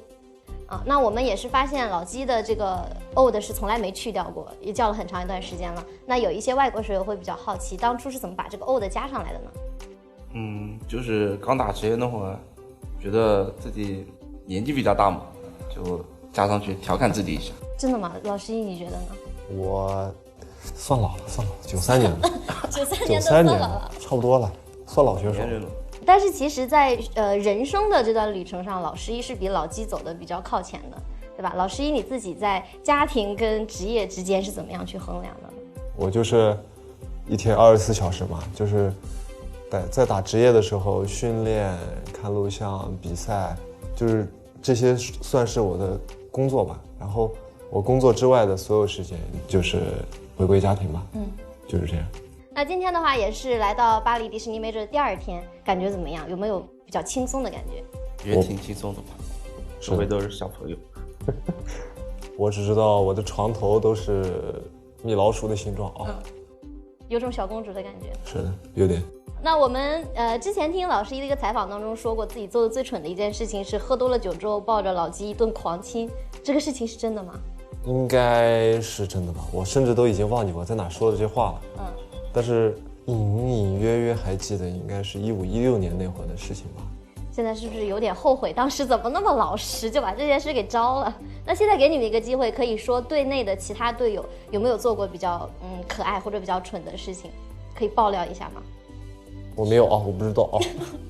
我也不知道。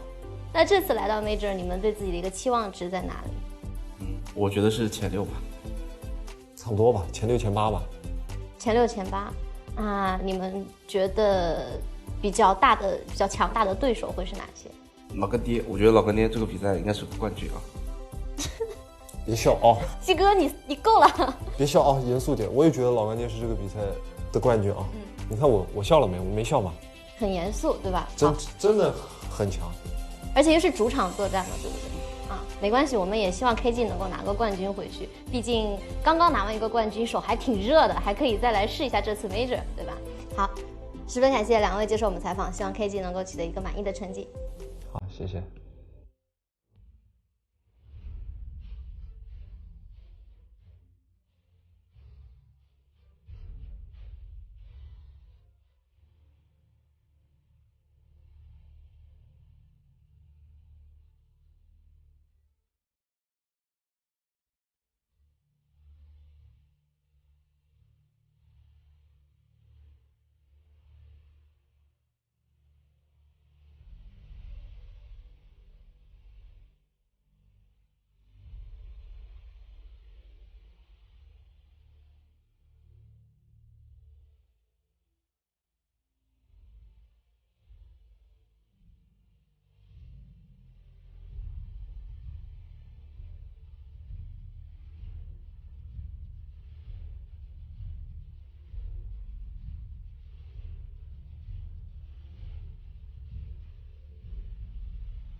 On one side, a team that won the previous Dota 2 tournament, and on the other side, a team that came third at the previous Dota 2 major.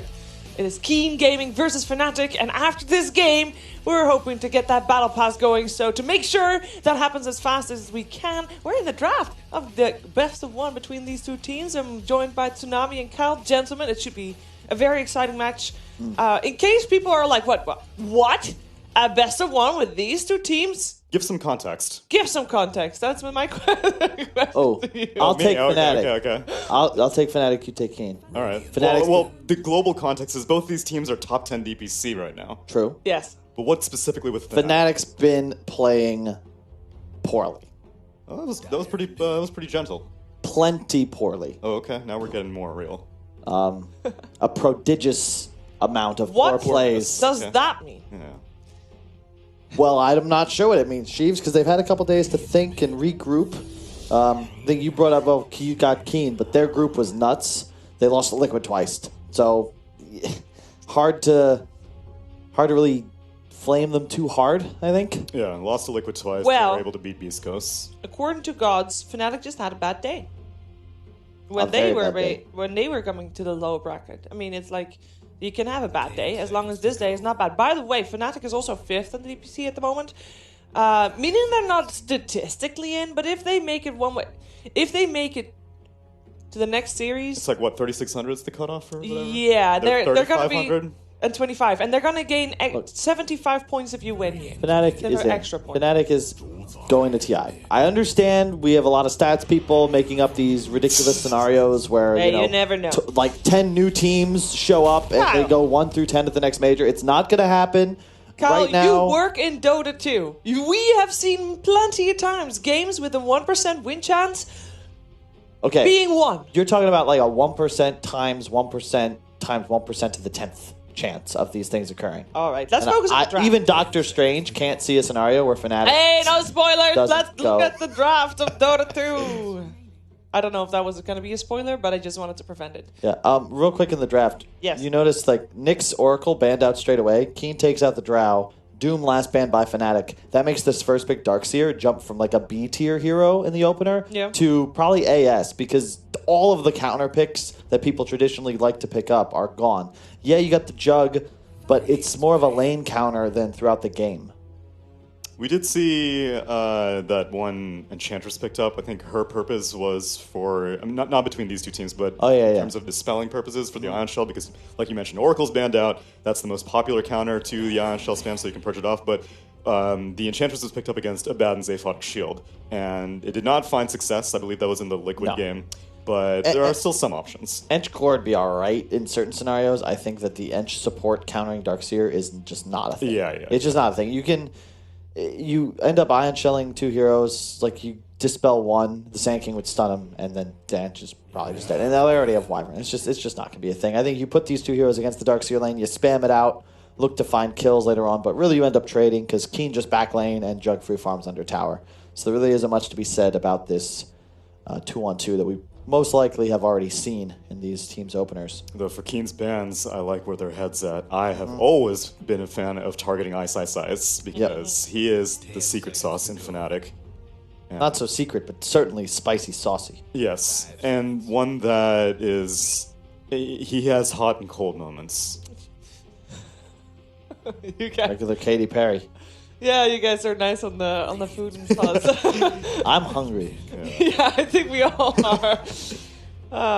All right, so which openings do you guys like first? Which openings do you like? Like, who's having the better start? They're both solid so far. We got to see where it ends up. But I would say that Keen are very happy that they have Darkseer and arguably the best Darkseer 4-position partner left in the pool. I think Rubik's nice here for Fnatic. It's one of DJ's best heroes, and you can steal Burrow Strike. Yeah, there was complexity. They always first pick Sand King when available, and they've been banning Rubik first 3 because of how powerful it is in response. So I think the right choice here for sure. Good synergy with the Wyvern as well. Is it me or is this draft going pretty fast? Other than obviously right now we're waiting for the third pick, but before that it was actually pretty speedy. Yeah. I mean, it's late in the day. These teams have... I don't even know. What do teams do whenever they have to play the last match of the day? You're just sitting on pins and needles. You're like, I'm about to be either eliminated from the tournament or I'm about to get a stay of execution. I think you're going to be playing Dota while watching other players play Dota and see what's new and keep your moments first. But actually, we can better ask Kyle, of course, because he's actually been in these situations. It's tough. I much prefer playing in the meat of the day or even earlier. I think first match, if you're starting at like 9 and it's an arena day, can be rough because it means, you're waking up at like 7. Yeah. But ideally, you want to be playing from like noon to 6, I think is fine. Probably like 3 p.m. Like the troll pick. So the Pango for Ice, as you said, he's the critical player to watch on Fnatic as he's often the reason they win or lose. I think it's the right choice here. I like Keen's response with the Lich into this Jug open from Fnatic. It's something we see a lot where if you can just negate the effect of Omni Slash on a team fight, Jug just falls off. He's not really a sustained damage carry. And Pango does a nice job complementing because you can now Wyvern ulti and Pango then rolls forward and just you wreck a team fight. But yeah, I think the reason we just saw Jug have so much success in the Chaos Pain series was because there was a real lack of mitigation. It was pretty much like Templar Assassin relying on her refraction almost, but every single time a hero was isolated, they were getting shredded, whereas a Lich can provide a fair amount of survivability, especially on a hero like Troll, who has his own inherent survivability with the Battle Trance. And also a nice counter pick to the Pango. Very good matchups against both cores selected thus far on Fnatic. If you pop your ult and you just start chain rooting the Pango, you cannot cast any spells. Yeah. And it's you can quite shield crash just a little bit. You can shield crash while rooted. It's weird. That. It's one of the rare movement position things. I did not know that actually. Why? Why? You can blast off also. Why? I don't know. It's not consistent. Welcome to Dota 2. Excuse me, Ice Frog. I know you've got time before you release the Battle Pass. Please assist us. In the previous best of one we saw, it was a team that had the more stable, calm draft that took the cake. Which one of those two would be this, like in this same game around? Who has the draft where you don't need to do much because you're gonna win anyway if the game goes long enough? I think neither side's there quite yet. They're pretty even. Okay. I think they've got a mid game to late game core with the Troll versus the Juggernaut. Fairly active offlaner with the Pango versus the Darkseer, which. Yeah, both of them will itemize for mid-game, I guess. I think Fnatic's mid-game, especially team fights around choke points, is going to be better, but Keen's overall ability to scale is going to be superior here. They have an easier time fighting. I think Fnatic are very reliant on great ultimate usage, whereas Keen, at any moment, you could hit a vac into stun on 3, there's your team fight. And Troll's are much better at dealing sustained team fight DPS in comparison to the Jug on Fnatic. How about this, player-to-player, Yi versus Abed? Who do you take? Who would be on your fantasy? Who are you putting shards on? It's a tough one. I think it's a hero-dependent decision. I know that, but I'm saying consider their hero pools. I don't believe that the skill gap between players is even worth discussing, with the small exception of the truly transcendent core players. Okay. Notably, players like Mid1, Nisha on Morphling. It's more about player-hero combos in games they have a start, whereas. TI5 era, it was just this player is better. Right. If that is the case, then it should be Fnatic that you favor this match, right? Because they got last pick. Oh, but I love that pick from Keen. I was just about to say, this is terrifying. They play chicken on Leshrac as well. Yeah, they do. They have every player capable of Leshrac. They could be putting the Troll mid. I mean, it has to be a core Lesh, though. For sure. But it's such a great core Lesh game. Yi or chicken. It's rough against Rubik. You don't want to get any of your spells stolen. You have to be so cautious. And this is where the Rubik comes in. And if I'm Fnatic, I'm happy because DJ is on arguably the most impactful 4 position in Dota at the moment. And he has so many spells to impact the game with. If you get Edict early on, you just play the other side of the map as Lesh, and you're taking towers better than he does. Because of the spell amp attached to it. You actually will solo towers by yourself as Rubik with a level 4 Edict picked up and just that 1 point in your spell amp. It's pretty ridiculous. How do you feel about a TA for Abed? I don't like it. I think the draft's too slow. You need more team fight. I'd much rather something like a Storm. He's played Quap, Death Prophet, Puck. You want to have some faster You need something that scales. It has to impact the... Because Keen just took a bit of a mid-game equalizer in the Leshrac. Ooh, scales that works. For you? Yeah. That's okay. Oh boy. I'm still a bit frightened for him. Okay. But if there's a game to play a BO1 and Abed's not playing Storm, then I would have him on Invoker. If you're gonna go out with an Abed Invoker. With Flair. Mm-hmm. Does that mean that this Invoker pick, does that sway us to Fnatic's side for this best of one elimination match? No, I think King's got this. Okay. This is more. This is closer to what I think is the optimal way to craft a lineup in the patch, and I just think it's the comfort zone for Keen. This is their bread and butter. They've got excellent mid game. Their team fights on point. They got a ton of cheap, low cost, low cooldown spells to skirmish with, and I think they'll scale better too. Unless the sun like Abed goes off, or I just gotta think Keen. It's like 70-30 to me. I think this Wyvern pick for Fnatic may be the hidden solution, because I think this Troll Warlord, I mean, I don't know how Abed's planning on going, but I think like a Klaus Wex Invoker, which hasn't, like, there have been multiple instances which I thought in this tournament that an Invoker should go Klaus Wex, doesn't happen, ends up going Exor, ends up losing. I don't know if that's a product of the hero or what. I'll give you that. If he goes Klaus Wex and doesn't lose mid really hard, because I think Troll beats Klaus Wex Invoker pretty hard. Yeah. Then I'd make it more 50-50. All right. I just fear that he'll get dominated. Yeah. Let's find out what's going to happen. There's a lot at stake here in this best of one elimination match at the MDL Disneyland Paris Major, and your voices, or the voices in your ear, will be from Odie Pixel and Fogged.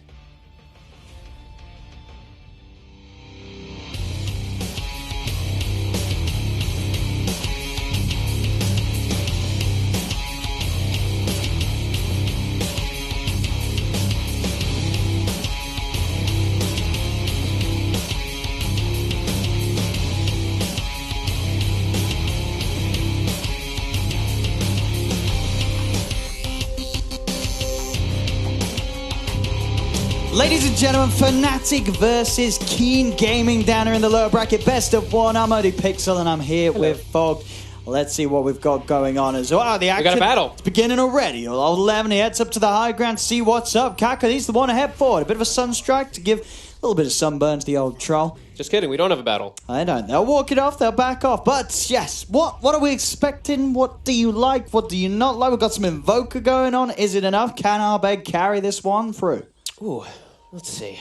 There's a lot of fun things in this one, right? We've got a lot of potential for combos on Fnatic, and we do love our combos. We have Winter Wyvern, we have Curse with Invoker and Pango. That is a really fun one. If they do ever end up getting some good curses in that mid-game, we will expect to see quite a big follow-up on that one. And the Rubik, like they were mentioning, DJ, has a plethora of spells to steal this game. He has Sand King, he has Leshrac, he has Lich. All of these are good targets for him to get spells from in the mid-game. So we'll see how that plays out and see how these lanes play out too, because at the moment it does look like we have a try versus try, which is always really fun.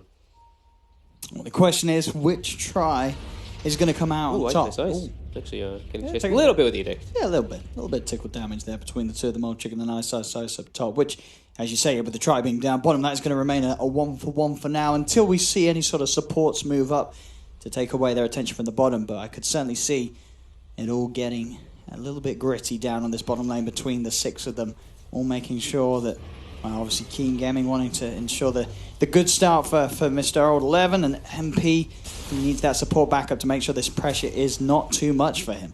Yeah, for sure. Yeah, the immediate moves, like you're saying, and I mean it's a Jug versus Darkseer. We see this one a lot, but Darkseer and Sand King, this is an old classic. We used to see a lot of pressure coming out from them, and Sand King, we've seen the rise of this hero a lot more, but this has always been one of Kaka's favorites and one of his best. When he was playing on Newbie, he used to play it so often. It is one of his top two heroes. He has heavy impact on it. And looking at the mid lane really quickly, we did see Abed get a D-ward right at the start there, so we see he's already off to a good start on this first two waves.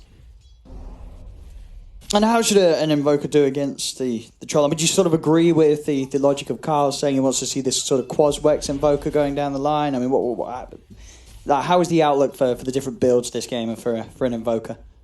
I agree with Kyle, yeah. I think he can actually go for the 2-0-2, and then he can start putting the points in the Wex. I think it's the Tornado has really, really good value when you're playing versus like Darkseer. You can remove the Ion Shell off of multiple targets. You can kite the Troll just for a little bit longer during his ultimate. And then also you're going to be building an Urn or a Spirit Vessel. And speaking of the Kaka, Sand King from earlier tries to make a move mid. Well, same time in mid, though, the wraparound jabs. He's able to sneak past the tower, and he gets that courier. So that is the Dire Courier gone. All right. So more fortune and favor for Abed. As you say, getting the early D ward. The Sentry has now been placed down by Keen in terms of replacing it, but the fact that Keen Gaming, they've also lost that Courier. Yeah.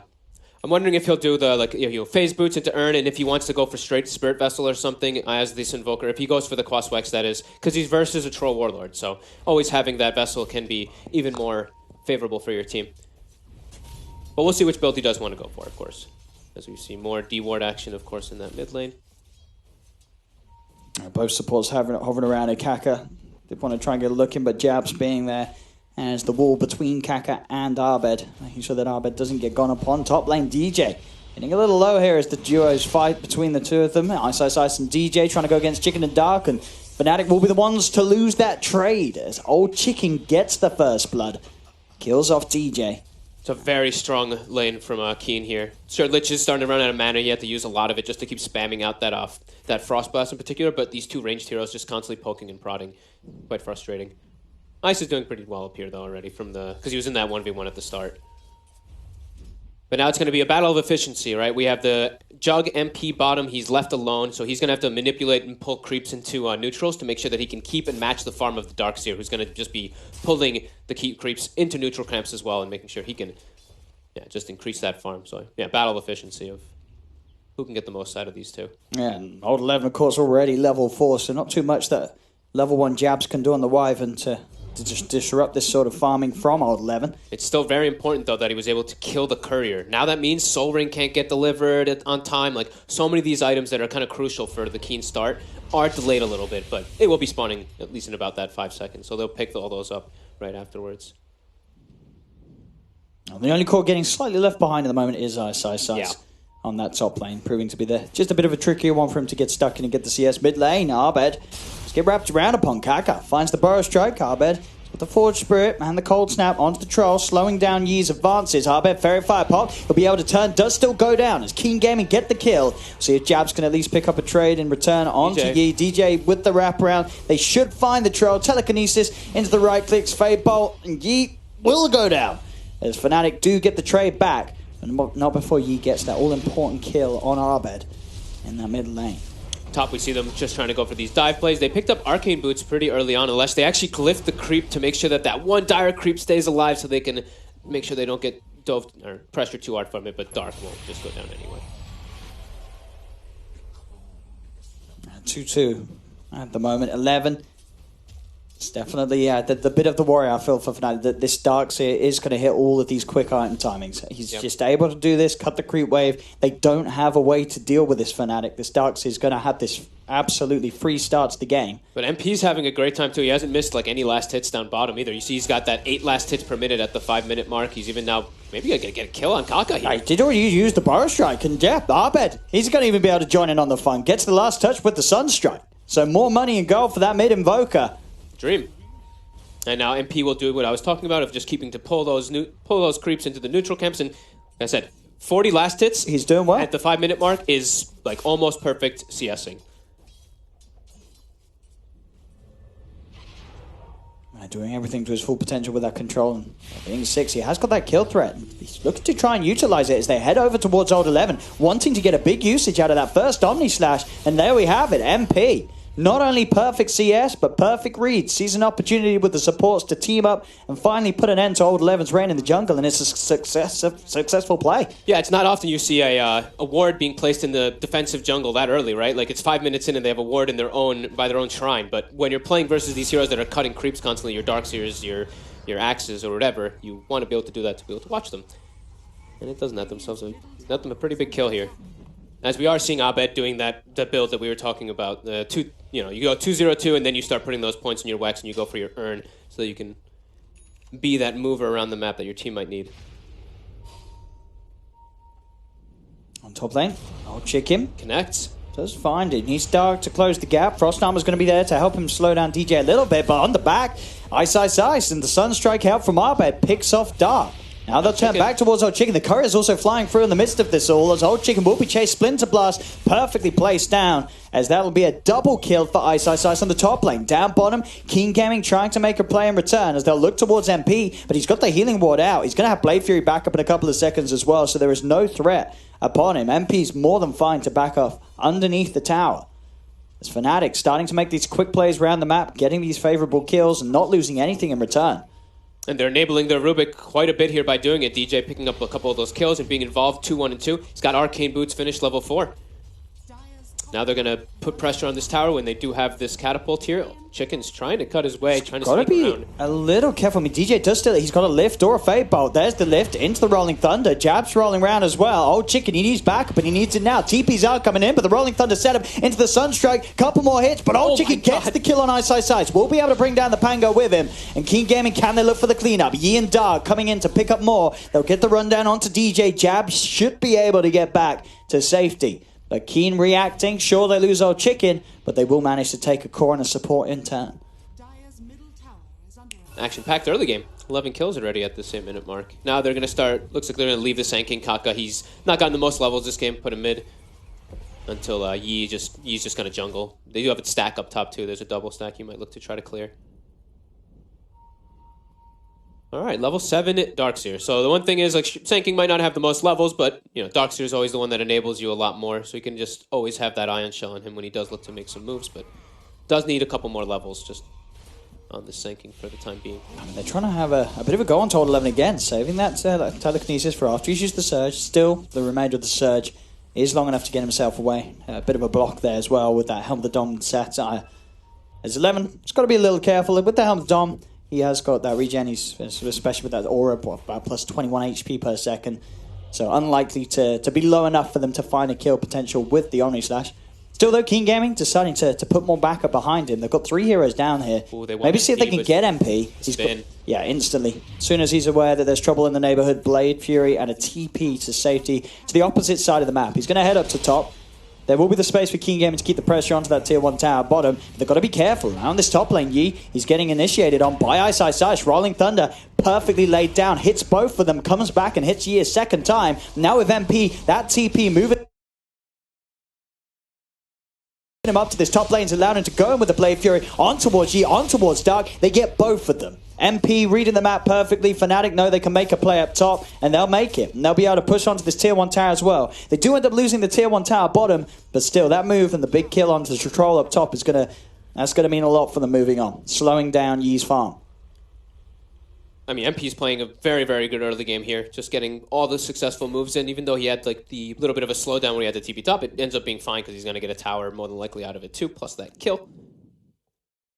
And it looks like they're just having Abed farm a little bit here so he can get a couple more levels as that Invoker in the mid lane. He has the Urn finished up now, though, and the level 4 Wex, so this is go time now. Okay. That's the key for the Invoker. Gives you a little bit better. Straight back into the action. Old Chicken, maybe feeling a bit confident because of that aggressive play from Fnatic up top, but Fnatic, they're just so quick around the map. Arbed, as you said, moving around. He's on top of Old Chicken. They do get the wall drop down. 11 should be able to pick up at least 2 of these, as DJ's trapped in the trees. Will get them. So able to get the supports for the loss of his Leshrac. Picks up Urn charges, though, on Abed. They lose 2 heroes for it, but at least now he has that, so he can make use of his Cold Snap with it in particular to make some rotations around. But yeah, quick moves by both sides. Right? Keen is quickly responding to any of that aggression. Old 11 just continuing this heavy pressure on this bottom lane. They're hunting for Arbed. Kaka's here as well. Arbed turns with the Tornado, holds back the Sand King momentarily. They've got the dust prepared. The Ghost Walk, will it be enough to keep him safe? He's trying to run away, but the micro control, Old 11 and that Centaur stomp down Arbed. They get the pick off. Ice Ice Ice, Rolling Thunder, another bounce out onto the 2 of them. The shield crashes there. We'll get the swashbuckle on Old 11. Kaka will be able to TP out in the trees. Old 11, is there any escape from him? He has Surge. He'll continue to run. Ice Ice Ice will have another swashbuckle in a second, but the Surge is... Oh, or is it enough? He gets the lucky shot, Brock. Can he chase? He's got a shield crash. It's only the level 1 and won't be off cooldown before the Surge is. So Old 11 does manage to escape, and they get that kill on Arbed underneath the tier 2 tower as well, diving in deep. Also, a couple of very deep wards there as well for Keen, so they have a lot of information on this bottom lane. Yeah, and one of them is extremely uncharacteristic. I actually have never seen that ward placed behind that tier 2 there down in the bottom lane. Yeah, very unlikely to be rewarded. Look at that. It's just out of the range of the tower, too. That's a really nice ward watching from behind that tower. Keen Gaming, quick with the action now. Back in with the smoke towards mid. They want to kill Arbed again. They've just killed him down. Bottom of that tier 2. Chain Frost is out. The bounces with the creature perfect. Back over to DJ as well. They're going to clean up both of them. Keen Gaming moving in. Seems like there's a bit of spikes coming out. Some lag coming in through. That's the new buff to Chain Frost. Now, that's another extremely fast move. I think Keen is playing exactly as their draft wants to. You look at it, and 4 of them are very mid-game timing, right? The Lash, the Sand King, your Lich, and your Darkseer, they really want to be playing the aggression in that early, in that mid-game, while the Troll kind of like farms up a little bit. They can bring you in, bring him, and get him involved too because they have that Ion Shell, but if they can just run around with the Sand King, just looking for kills constantly with the Darkseer, it's going to be exactly what they want to do to put the pressure onto Fnatic. As they know, I mean, they're versus like this Jug, Pango, Invoker. Can definitely be scary if they just start to slow down at all. But SSI is only level 7, so he has been slowed down a decent amount. As we see, the old 11 in comparison to level 11 on the Darkseer. Old Chicken also has been slowed down, though. 3 deaths on the Leshrac in this game. It's just sort of what MP sitting at the top on this Jug after that entire free farm that he had at the beginning of the game. And those early moves granting him good involvement with some big kills. He doesn't have the greatest of core matchups, though. I mean, he's great versus the Lesh, but the thing is the Troll is actually just naturally great versus Jug, because you can't ever really set up for Omni/opportunities, because he just pops Battle Trance, or... Well, if he has it, of course, but you most of the time will. That's just the nature of the core matchup. Lesh as well, Old Chicken, having that Yule's done. Yeah. It's going to have those defensive plays. They are trying to look towards in the jungle. They've got the Rolling Thunder. MP, of course, still with that Omni Slash. Incredibly fast, and as expected, farming in that safe lane. Yeah. A little bit of a lull period here for them to farm up. They have Chain Frost up in about 10 seconds here for Dark, so Keen looks like they're starting to make their way toward top to fight this. It's only MP up here too, but MP feels very safe because he's always got Spin TP at his arsenal that they cannot top in this game. Still very close in the gold, though. Just 1k gold difference between the teams. Yeah. Keen with that slight edge. Having all 3 of their cores just generally in a better position. Abed and Ice still sort of trailing behind by 1,000 gold.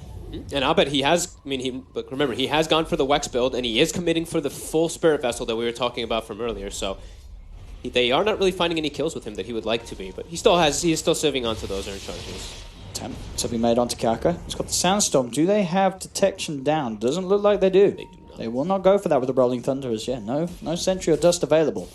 Top lane, DJ does have a Surge. Dark is kind of stalking him right now. They even have a ward to have watched him at the start, and that'll be a dead Rubik more than likely. Yeah, easy catch. With the Yule Scepter into the stun, DJ may have been able to pick up a few experience and gold, but he'll pay with his life. Keen Gaming getting him out of their half of the map, getting him out of that top lane. Just a couple of 100 gold, and Abed will have the vessel.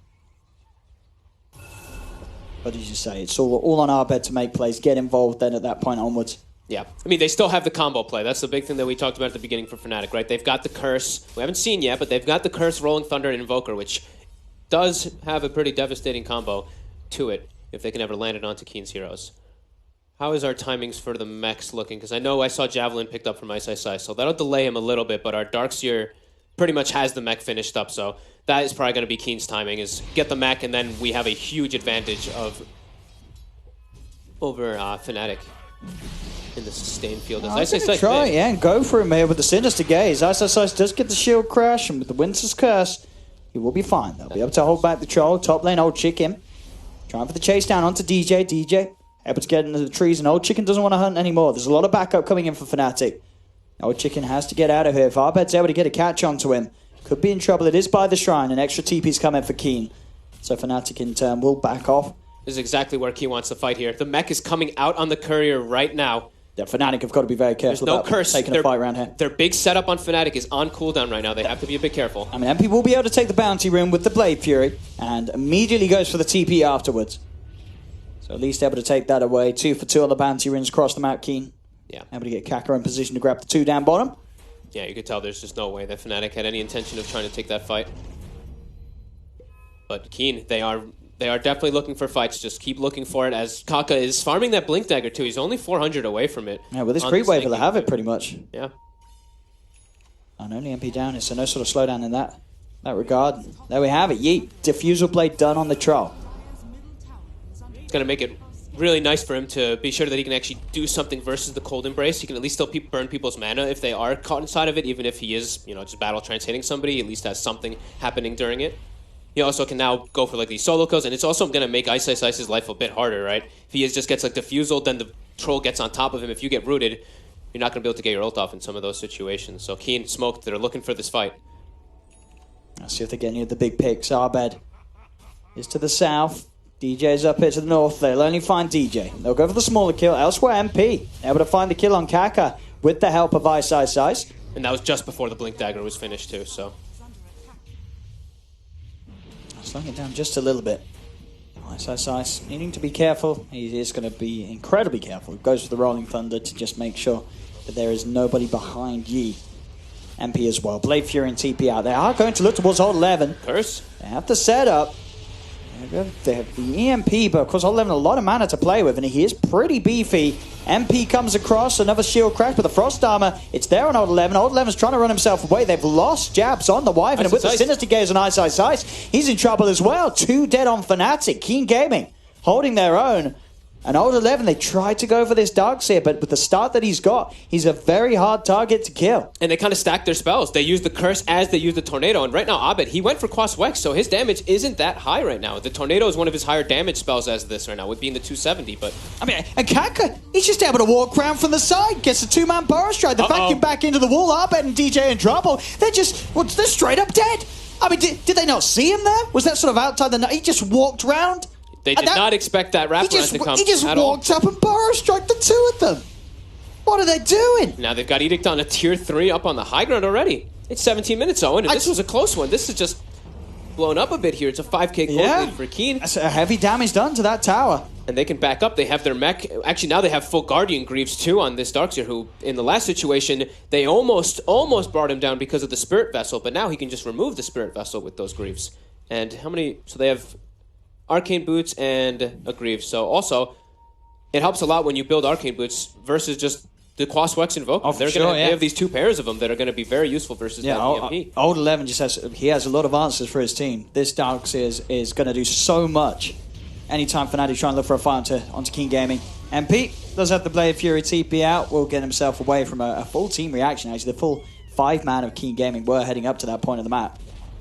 Fnatic will get themselves back together, start to push down mid, but they've got to be careful.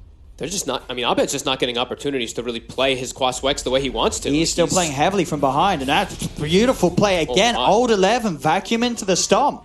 He is cruising this game on the Darkseer. This mid too, Yi. You get the hold back. The MP will burn all of his mana. He does go for the Diffusal Blade slow onto Abed. Still having a poke at this Invoker, feeling confident. I mean, as you would be if you have this Darkseer by your side, but oh, hang on. The closeness may punish them, as there's the setup with the Curse. Kaka will get himself out of range of the Rolling Thunder. Ice still connected onto the 2 of them. Does manage to roll across towards the Sand King, but there isn't any follow-up.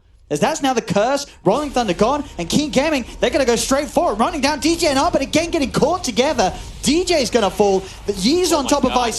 He's rooted up. Ice in a whole world of trouble as the Pango's gone. 2 dead, Sinister Gaze dragging in jabs into the Burrow Strike. 3 more dead. Fnatic are just crumbling in front of us, and Keen Gaming, they're loving it all the way. Keen is just relentlessly running at them because they know they have this high extra amount of sustain too. Not only are they just ahead, but Darkseer, they know Darkseer has full Greaves, and Pango, we were talking about Ice, he went for the Javelin. His mech is so far delayed now that their sustain is much weaker, and their overall fight, they're just getting ran at. They can't actually respond properly. They're unable to get their big like Curse into Pango ult there. They tried. They almost kill people, but then the Greaves come out and almost everybody's healed up. I mean, how is it that this game, Abed, is having such a slow performance? It's so ice, right? These are sort of the 2 players that we've seen be star players in the past for Fnatic so many times, but this game, they are struggling. They're just not letting him get anything off. Abed just gets straight up Burrow Strike into the... Abed's dead again. So's Ice. Fnatic. Let's jabs. And a crucial... Sorry, jabs, but at a crucial time in a crucial game in a crucial best of 1... It's just crumbling to pieces. Keen Gaming just walking over them. 90 minutes in, that's a mid-set of racks taken. I mean, MP can't even do anything. MP is 2-0-3 in this game with like 190 last hits. He's got his Manta, he's got his Maelstrom, but his team just keeps getting caught out by these plays from Keen. Keen just relentlessly diving and catching Fnatic off guard. Yeah, MP's got to be an absolute hero this game for Fnatic if they hope to swing this round. Yeah, he really does. He's got to do something absolutely magical. He's the one with the power, with the farm, because nobody else has. Both Abed and Ice sitting down there. on par with Kaka's farm and the Sand King. Yeah. Sure, Kaka's having a good game, but still, you can't be down there at that value. They've got nothing to show for the 20 minutes of this game so far. No, and they've already had damage issues entirely throughout this one versus those Greaves. Like we keep talking about the Darks here. He's going to have Pipe soon, too. Throw that on top. Fnatic's damage is just not going to be How do there. they kill?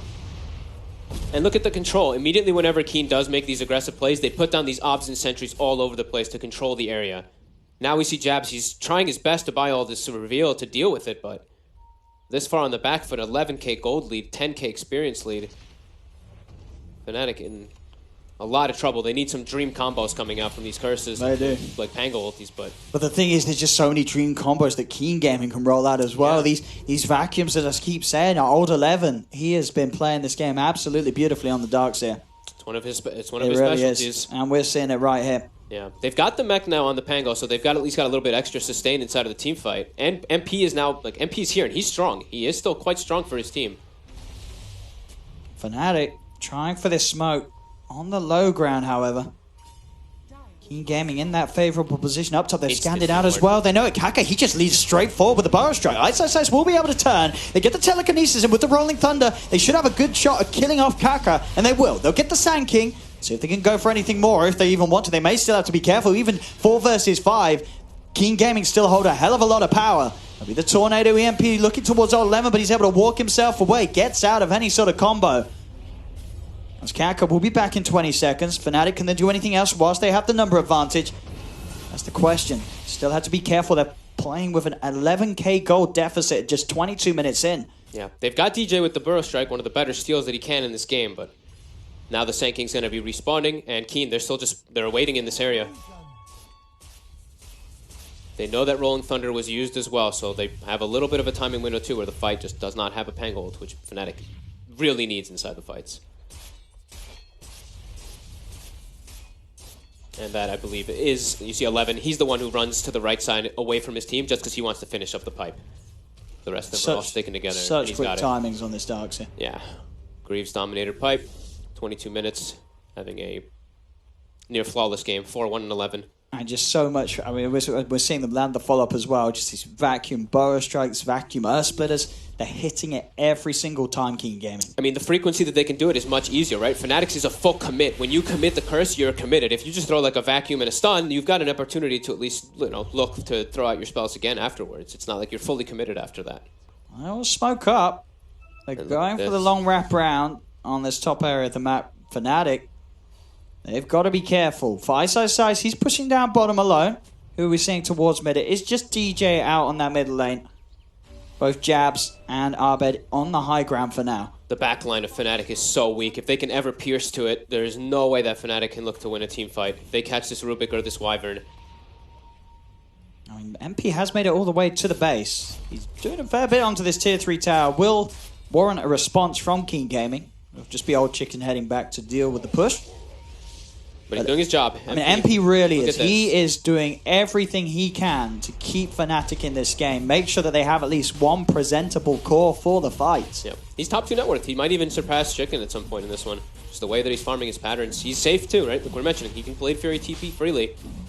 So Roche is not drying it the fastest Fnatic, right now. if they can pull off a play around this pit, this could be the beginning of a comeback.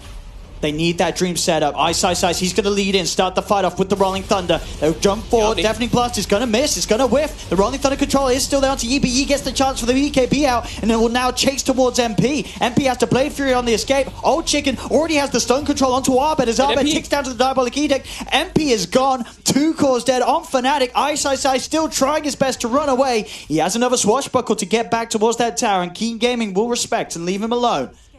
But still, you're seeing MP and Arbed. And MP, as well, as we say, he's the core that actually has some sort... Well, he has a lot of farm. But in that fight, they just are able to stay alive. The Omni and the Blade Fury, it doesn't matter. Blade Fury ends. They just run him down. Keen Gaming getting the kills, getting the Roche. Aegis now on the Troll Warlord too. This game just continuing to look closer and closer to impossible for Fnatic. Yeah, this might be one of the roughest performances I've ever seen from Abed, to be honest. He's just getting ran at in every single one of the team fights. He can't actually get his spells off. No. That one, Old Chicken just collapsed on top of him. I saw Jabs also trying to get any type of spell off on the Wyvern. No, he just got hit by the Sand King. There's just, Keen's just running over them, really. And Fnatic unable to get their combo off. They're just not able to get it off at all in this game. And even if they do, it's not enough damage. At this point, no way. I mean, the Invoker is only level 12. He only has 2 points in Exort. He only has a phase and a Spirit Vessel. Yeah, I mean, 25 minutes in. Quas Wex build, when you're doing this, you need to get like tons of kills coming out so you keep up in your levels, you keep up in your farm, and he's not able to find any. He's 1-6-4. Very tough game for Fnatic, as Keen seeming to be unstoppable here now with an Aegis as well. Taking out this tier 2 top and all surrounded, putting wards up too, getting all the vision ready for the plays constantly.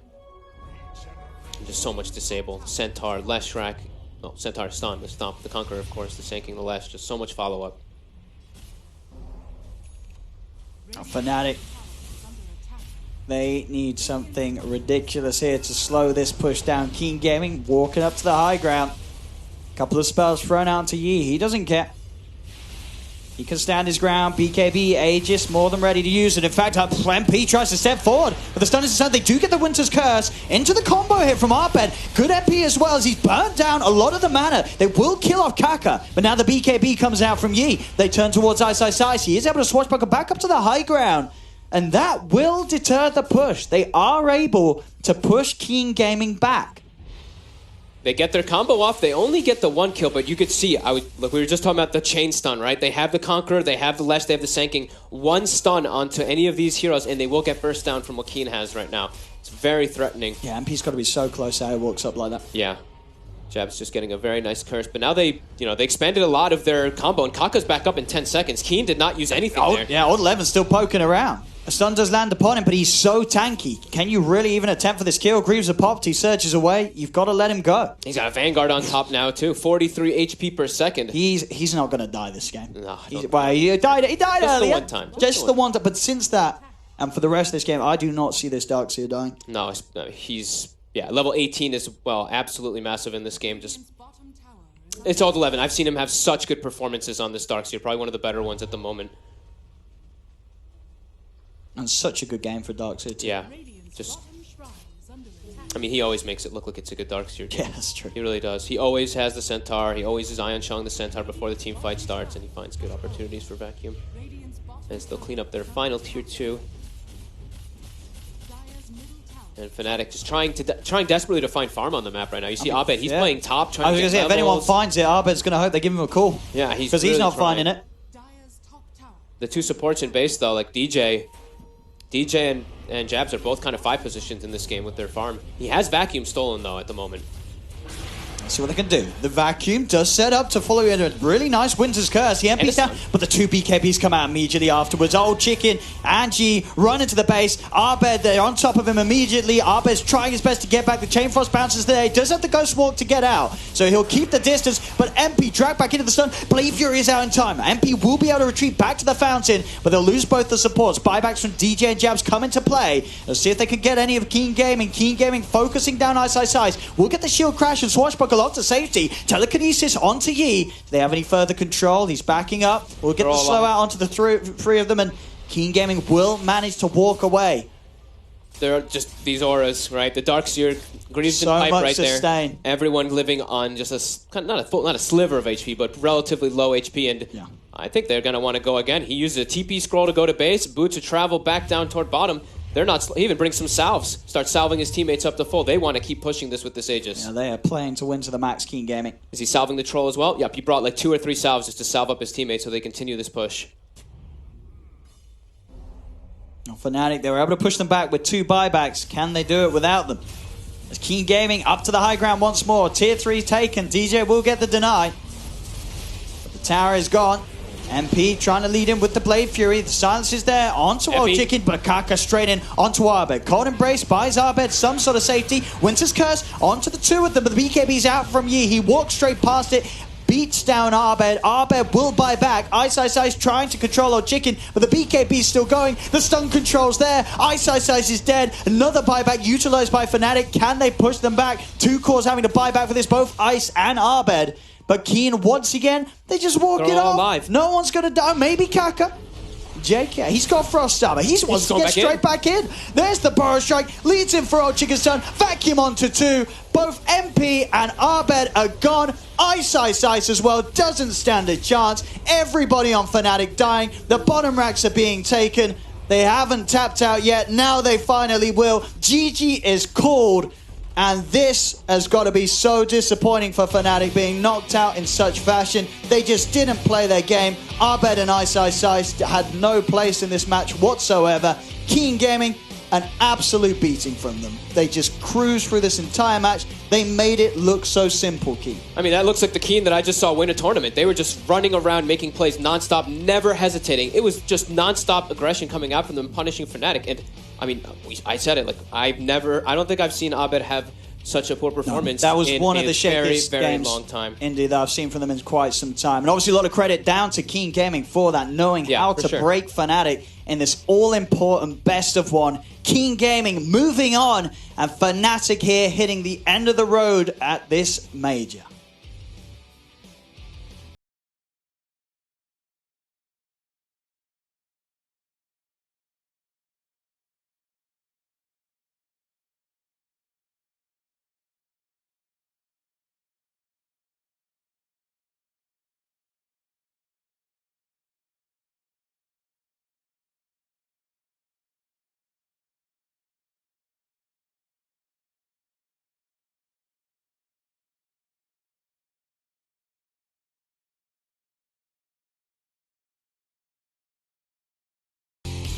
We emphasize the pressure Abed would be under on his Invoker in this best-of-1 game. It was a lot of pressure on him to deliver, to perform, to basically pick up the game and his team and just walk with it.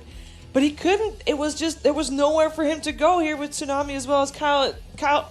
Tsunami, how would they have won this game? What was their road? Was there anything they could have done? Maybe this is why Quaswex Invoker isn't so popular.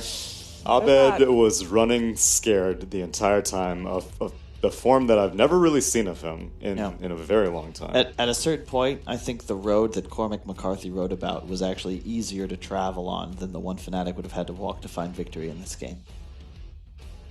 Is that the author? Yes. Are you really questioning me? All right, I might be completely wrong about Dota. Okay. Yeah, and even beyond that, like you had mentioned in the draft, the Frost Shield was just way too much mitigation. It was almost more useful offensively than defensively, which is rare that you'd see that so early on. But I mean, just Lich things, right? Every time there was an Omni or a huge Wyvern ulti, if Dark's not CC'd, Lich armor on the target. They're not dying. You can throw out everything you want on Fnatic, but they just don't have that sustained DPS, and it's something I've been stressing for a while. Like, this Leshrac last pick is perfect. You solve your damage issues, you run over the game, and more importantly, you're able to take map control, shove waves, kill towers. It does everything you need to do, and I'm surprised it fell all the way to that last However, I did hear some question marks after that Leshrac pick. Like, really? Yeah. I said it was great. The questions are after the Invoker. But I mean, like, when we were watching the game. He was playing a lot more aggressively than I was expecting a side lane Lesh to go. But I think that's just because he knew that the Invoker was getting shut down so hard that if Leshrac is, being a decoy in the side lane, be like, hey, supports, look at me. No, you don't need to help your Invoker. Look, I'm free kills. Yep. I'm free, harass and stuff like that. I think he served his purpose. I just felt like Fnatic allowed Keen into their comfort zone. And, I look at Fnatic, I think, they've got a lot of creative heroes, a bunch of niche picks they can pop off with. But Fnatic should have been in their zone also. Fnatic should have been in their zone heavily. It's Abed, Invoker, Ice, Pango, MP, Jug. I don't know. That was not an Abed. No. That's not an Abed Invoker. It really only Ice, I think, was like playing up to his standard, I suppose, like his Roche attempts and stuff like that. It feels to me like Fnatic are suffering from the same thing that a couple teams in qualifiers are. I can't think of any off the top of my head, but they have this 3-core syndrome where no one's willing to take a bad game. And it feels like the games they win, they're running away with it. The games they lose are the ones that are just hard, more even, where you look at this, okay, Ice isn't sacrificing his game. MP is farming. There was a huge fight middle he wasn't even a part of. And Abed is trying to make plays, but not really. Abed was unwillingly sacrificing his game. Yeah, and if I think of Abed Invoker as, that's not the guy I'm thinking about playmaking, especially if you're going to start with the Exort style. And I get the Exort, but if you go commit to the Quas Wex or don't. But I really don't like that, 2-0-2 open into Max Wex. It he had a felt rough like he was in lane too, between. But it's going to be, he picked into that matchup. You knew it was going to be Troll. I know. Yeah. What do you want? True.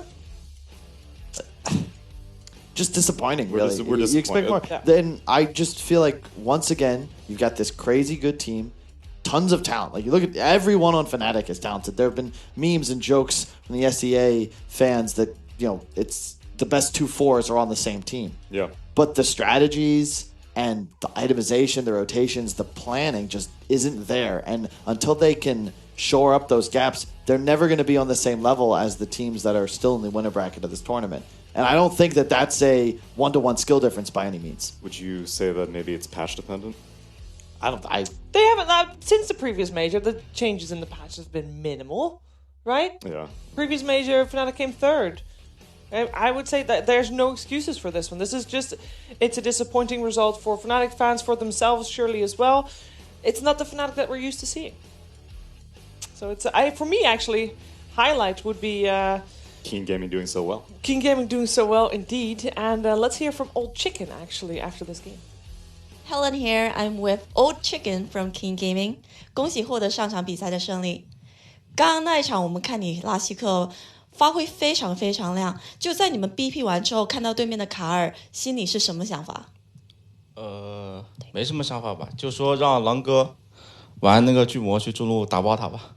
就这样。I asked him after the draft was done, what did they think of the Invoker pick? And he said, we didn't think too much about it. We just told E, our carry player Troll, to go beat him up. 我想问一下，因为小组赛的时候，你们成绩可能不是心目中的成绩，就不是那么理想。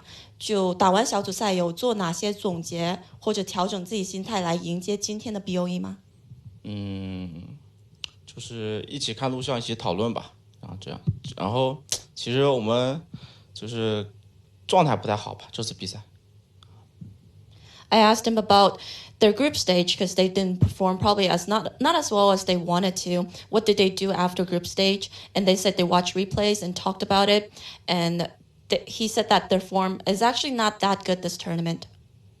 那下一个对手是 VG， 我知道你要说什么，但是你觉得你们对上 VG 的话，因为都是国内的队伍，会是什么样的一个情况？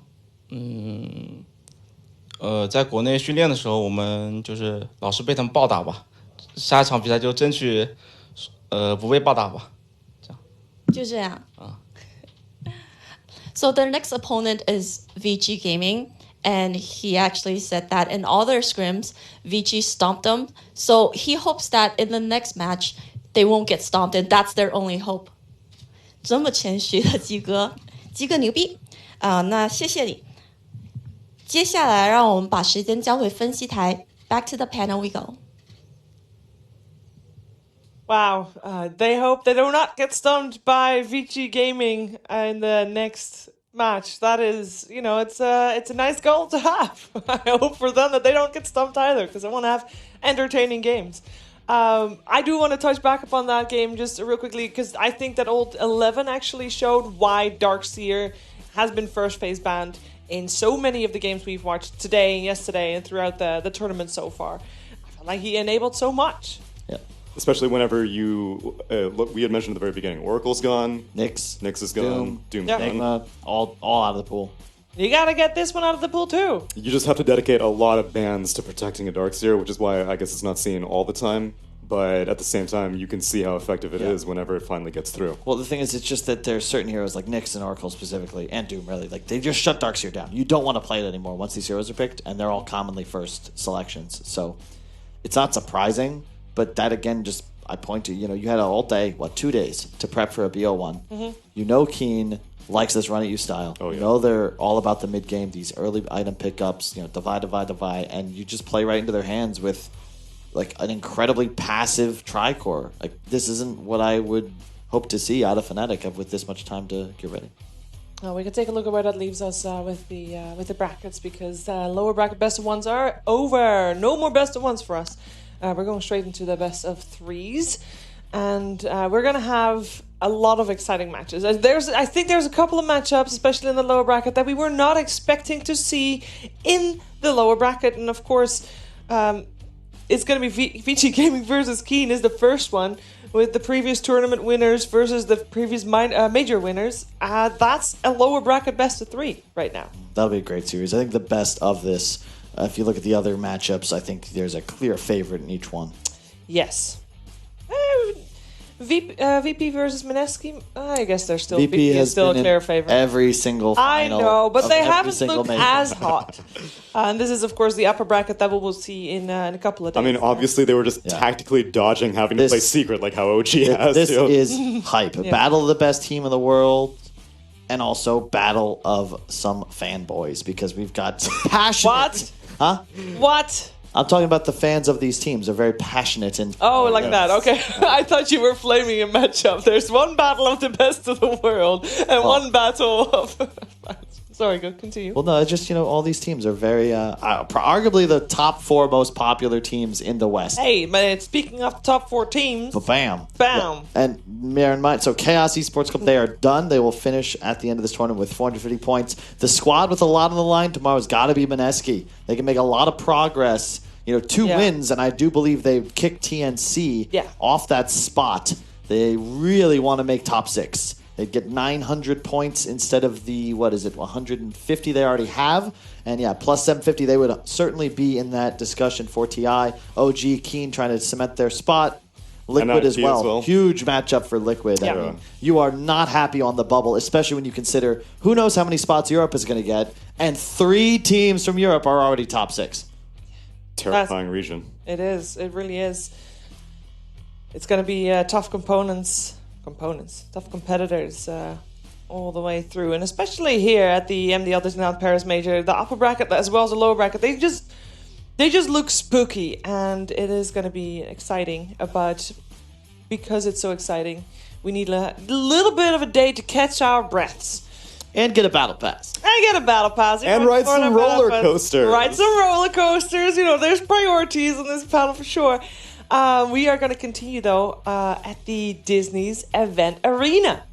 Oh, boy. Oh, boy. This is, a lot of people like, when's TI coming back to Europe? Look at these teams, and you tell me how this isn't a European TI. It's pretty damn close. I'll give you that. And I think there'll be, it's like, 4 elimination series to start it off. It's how I like to see it.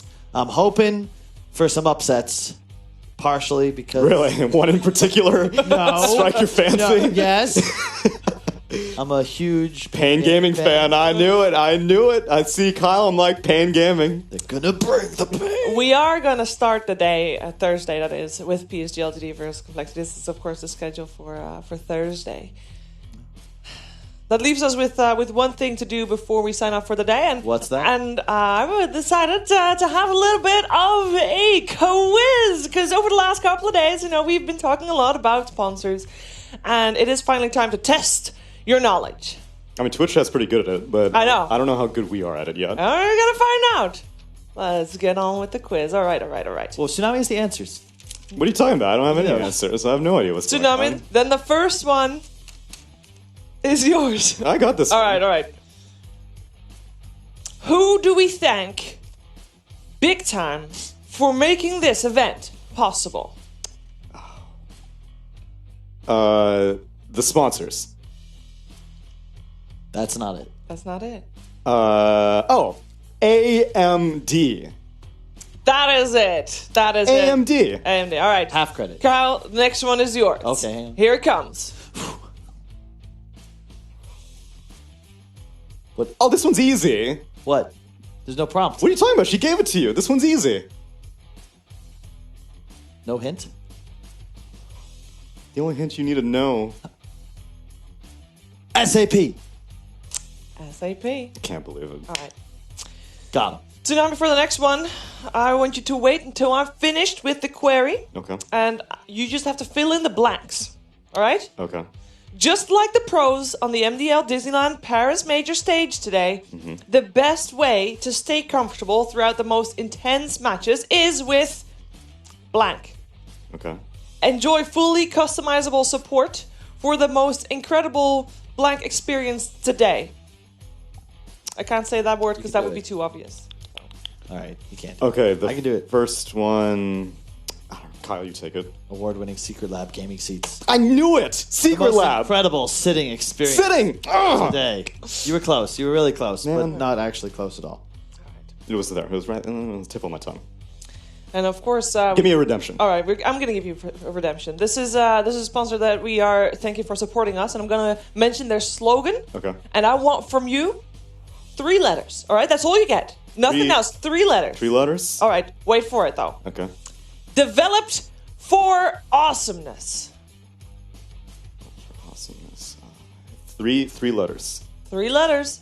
Oh my God! Stop sandbagging. AOC. Thank you. Got him. All right. 100 for 100.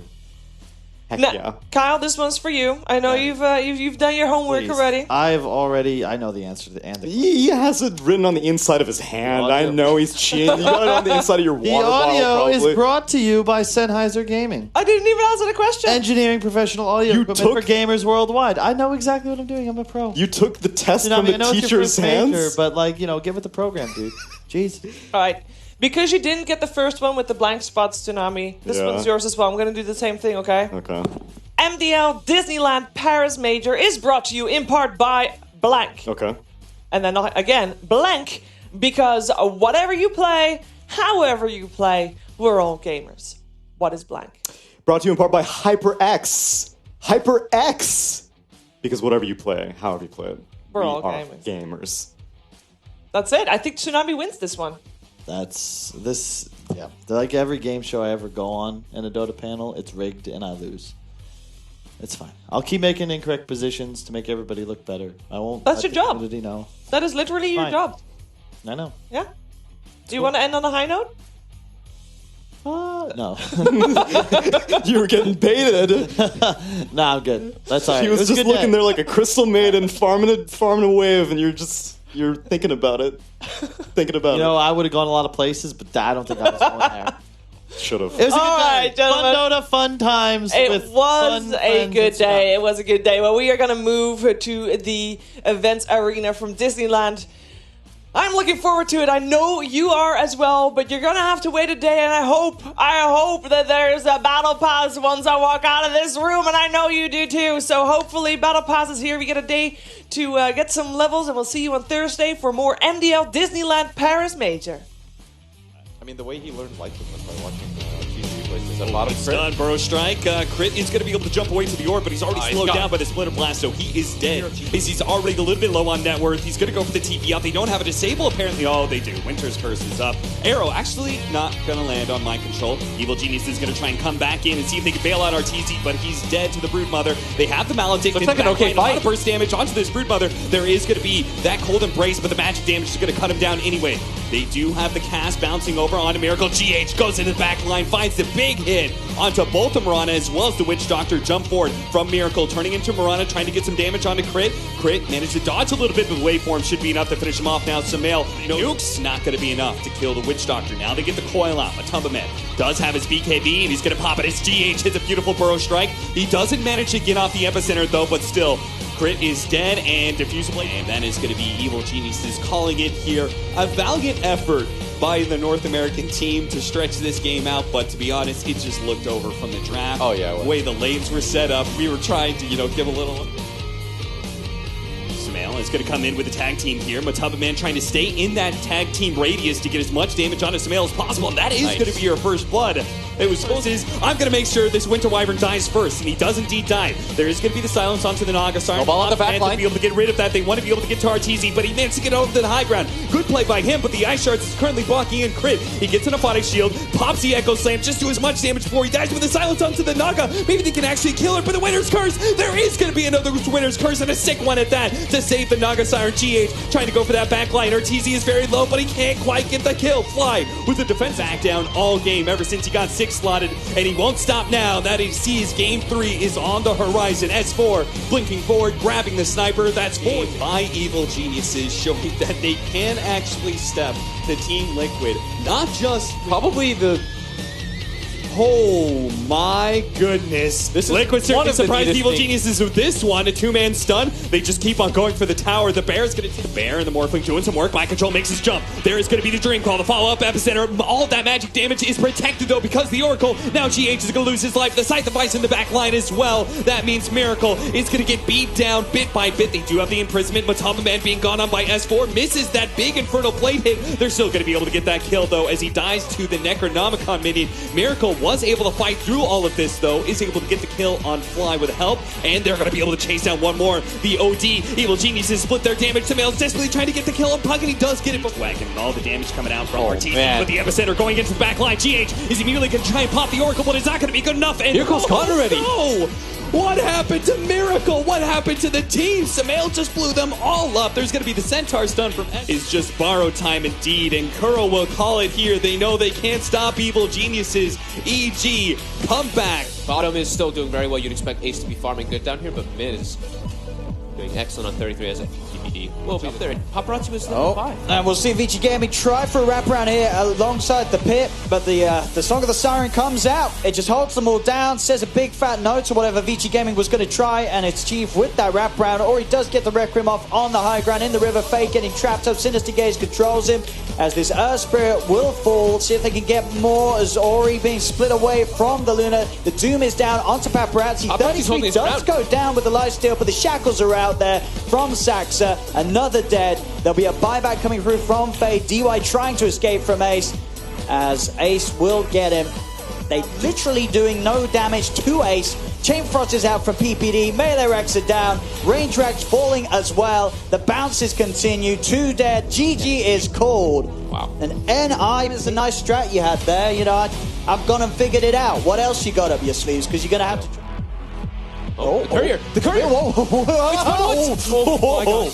Much, right? Just 33 being so shut down in this game is really what's and in they go. RP straight down onto Ace. They will be the swap to the side. PPD trying to help out. Ace Skewers there. The double Doom is out onto both Ace and Fada. Ace will fall. They get the Hex out on the Paparazzi, but they just lose 3 heroes. They lose 4 heroes. Getting slaughtered in the base. Let's see what he can do with it. On the side, Paparazzi jumps in stacks and will get the Hex off. Double Soulbound throwing them into the air. The fingers out to Yang. It barely tickles him. He's fine to continue to just charge in towards the fountain. Doom's down onto Ace. There's the GG. This one is all over and done. Game 2 taken by Vici Gaming with an incredible ferocity as the series now stands 1-1. This, it just turned game 1 entirely on its head. Vici Gaming said, well, you think you figured us out. We can still do it. We'll do it. Lose his life to deny the regen rune here. So he should do so. If the Field Skill tries to drag in the edges to this, but they've got to be careful. NIP can get sort of on top of them. The Static Storm's going to be used here by DY to try and control 33. And moving, looking for Ori. Ori pops the Stone Gaze for 33. And that Burrow Strike holding the 2 of them in place. Buddy getting a massive static link off as they'll kill off DY. Ori's going to get killed, and Saxa, he's ready to chase down for more. He's got his eyes onto Yang. A triple kill for Ace. Yang sprouts himself up, but Ace jumps in with a doppelganger. They will be able to pot the Aegis. 33 jumps in on the backline. Saxa's in. The Black Hole catches the 3-year-old. Does get stunned though. The Stone Gaze, it was already out. It catches them all. Can they actually have the damage to kill anyone though? They cannot. Vici Gaming, they lose Ori. 24k lead for NIP. A second set of racks being taken as this game, it looks pretty over. 33 in onto Ori with the Burrow Strike. NIP Absolutely getting rid of Ori. This is a dieback on the Medusa. GG is called as NIP take game 3. Take the series 2-1, beating Vici Gaming. And that pushes them up into top 6, right, for this tournament so far. Now that is... Trying to get that hard camp pull, but King RT is a little bit too far forward here. I'm not sure what exactly that was. He really wanted the DK, and he wasn't able to get off a chain stun. The Omni Slash into the back line. They do have the Black Hole controlling up Weehaw, making sure he doesn't get off another round of refraction. They just need a little bit more damage, and they do manage to get it. Turn back over. Misery's going to die as well here. Aim at all costs, and they are doing so. Tabo with the epicenter, trying to go for the Ult Scepter. The Ult Scepter's going to stop his initiation. Now the Black Hole controlling up Weehaw. He's not going to have the refraction. He's going to get bursted down by the Omni Slash. HFN gets bashed up. He is going to be able to get a little Shukuchi away. Tavo tries to go for a Burrow Strike, but 444 is back up to full HP. Back in. His Refraction's already been burned down, bashed up several times. He tries to put the damage onto Lelis, but he has the cheese, so he's going to be able to heal up. They're going to dive the fountain because why not? You've just taken the Big Daddies in. Will eliminate Chaos here and move forward in the lower bracket. And that was a very dominant. A little low here as the duos fight between the two of them. Ice and DJ trying to go against Chicken and Dark, and Fnatic will be the one. In the 270, but... I mean, and Kaka, he's just able to walk around from the side, gets a two-man Burrow Strike. The vacuum back into the wall. Arbet and DJ and Trouble, they're straight up dead. I mean, did they not... JK, he's got Frost Armor. He wants to get straight back in. There's the Burrow Strike, leads him for Old Chicken's Son. Vacuum onto 2. Both MP and Arbet are gone. Ice as well, doesn't stand a chance. Everybody, they haven't tapped out yet. Now they finally will. GG is called. And this has got to be so... Ice had no place in this match whatsoever. Keen Gaming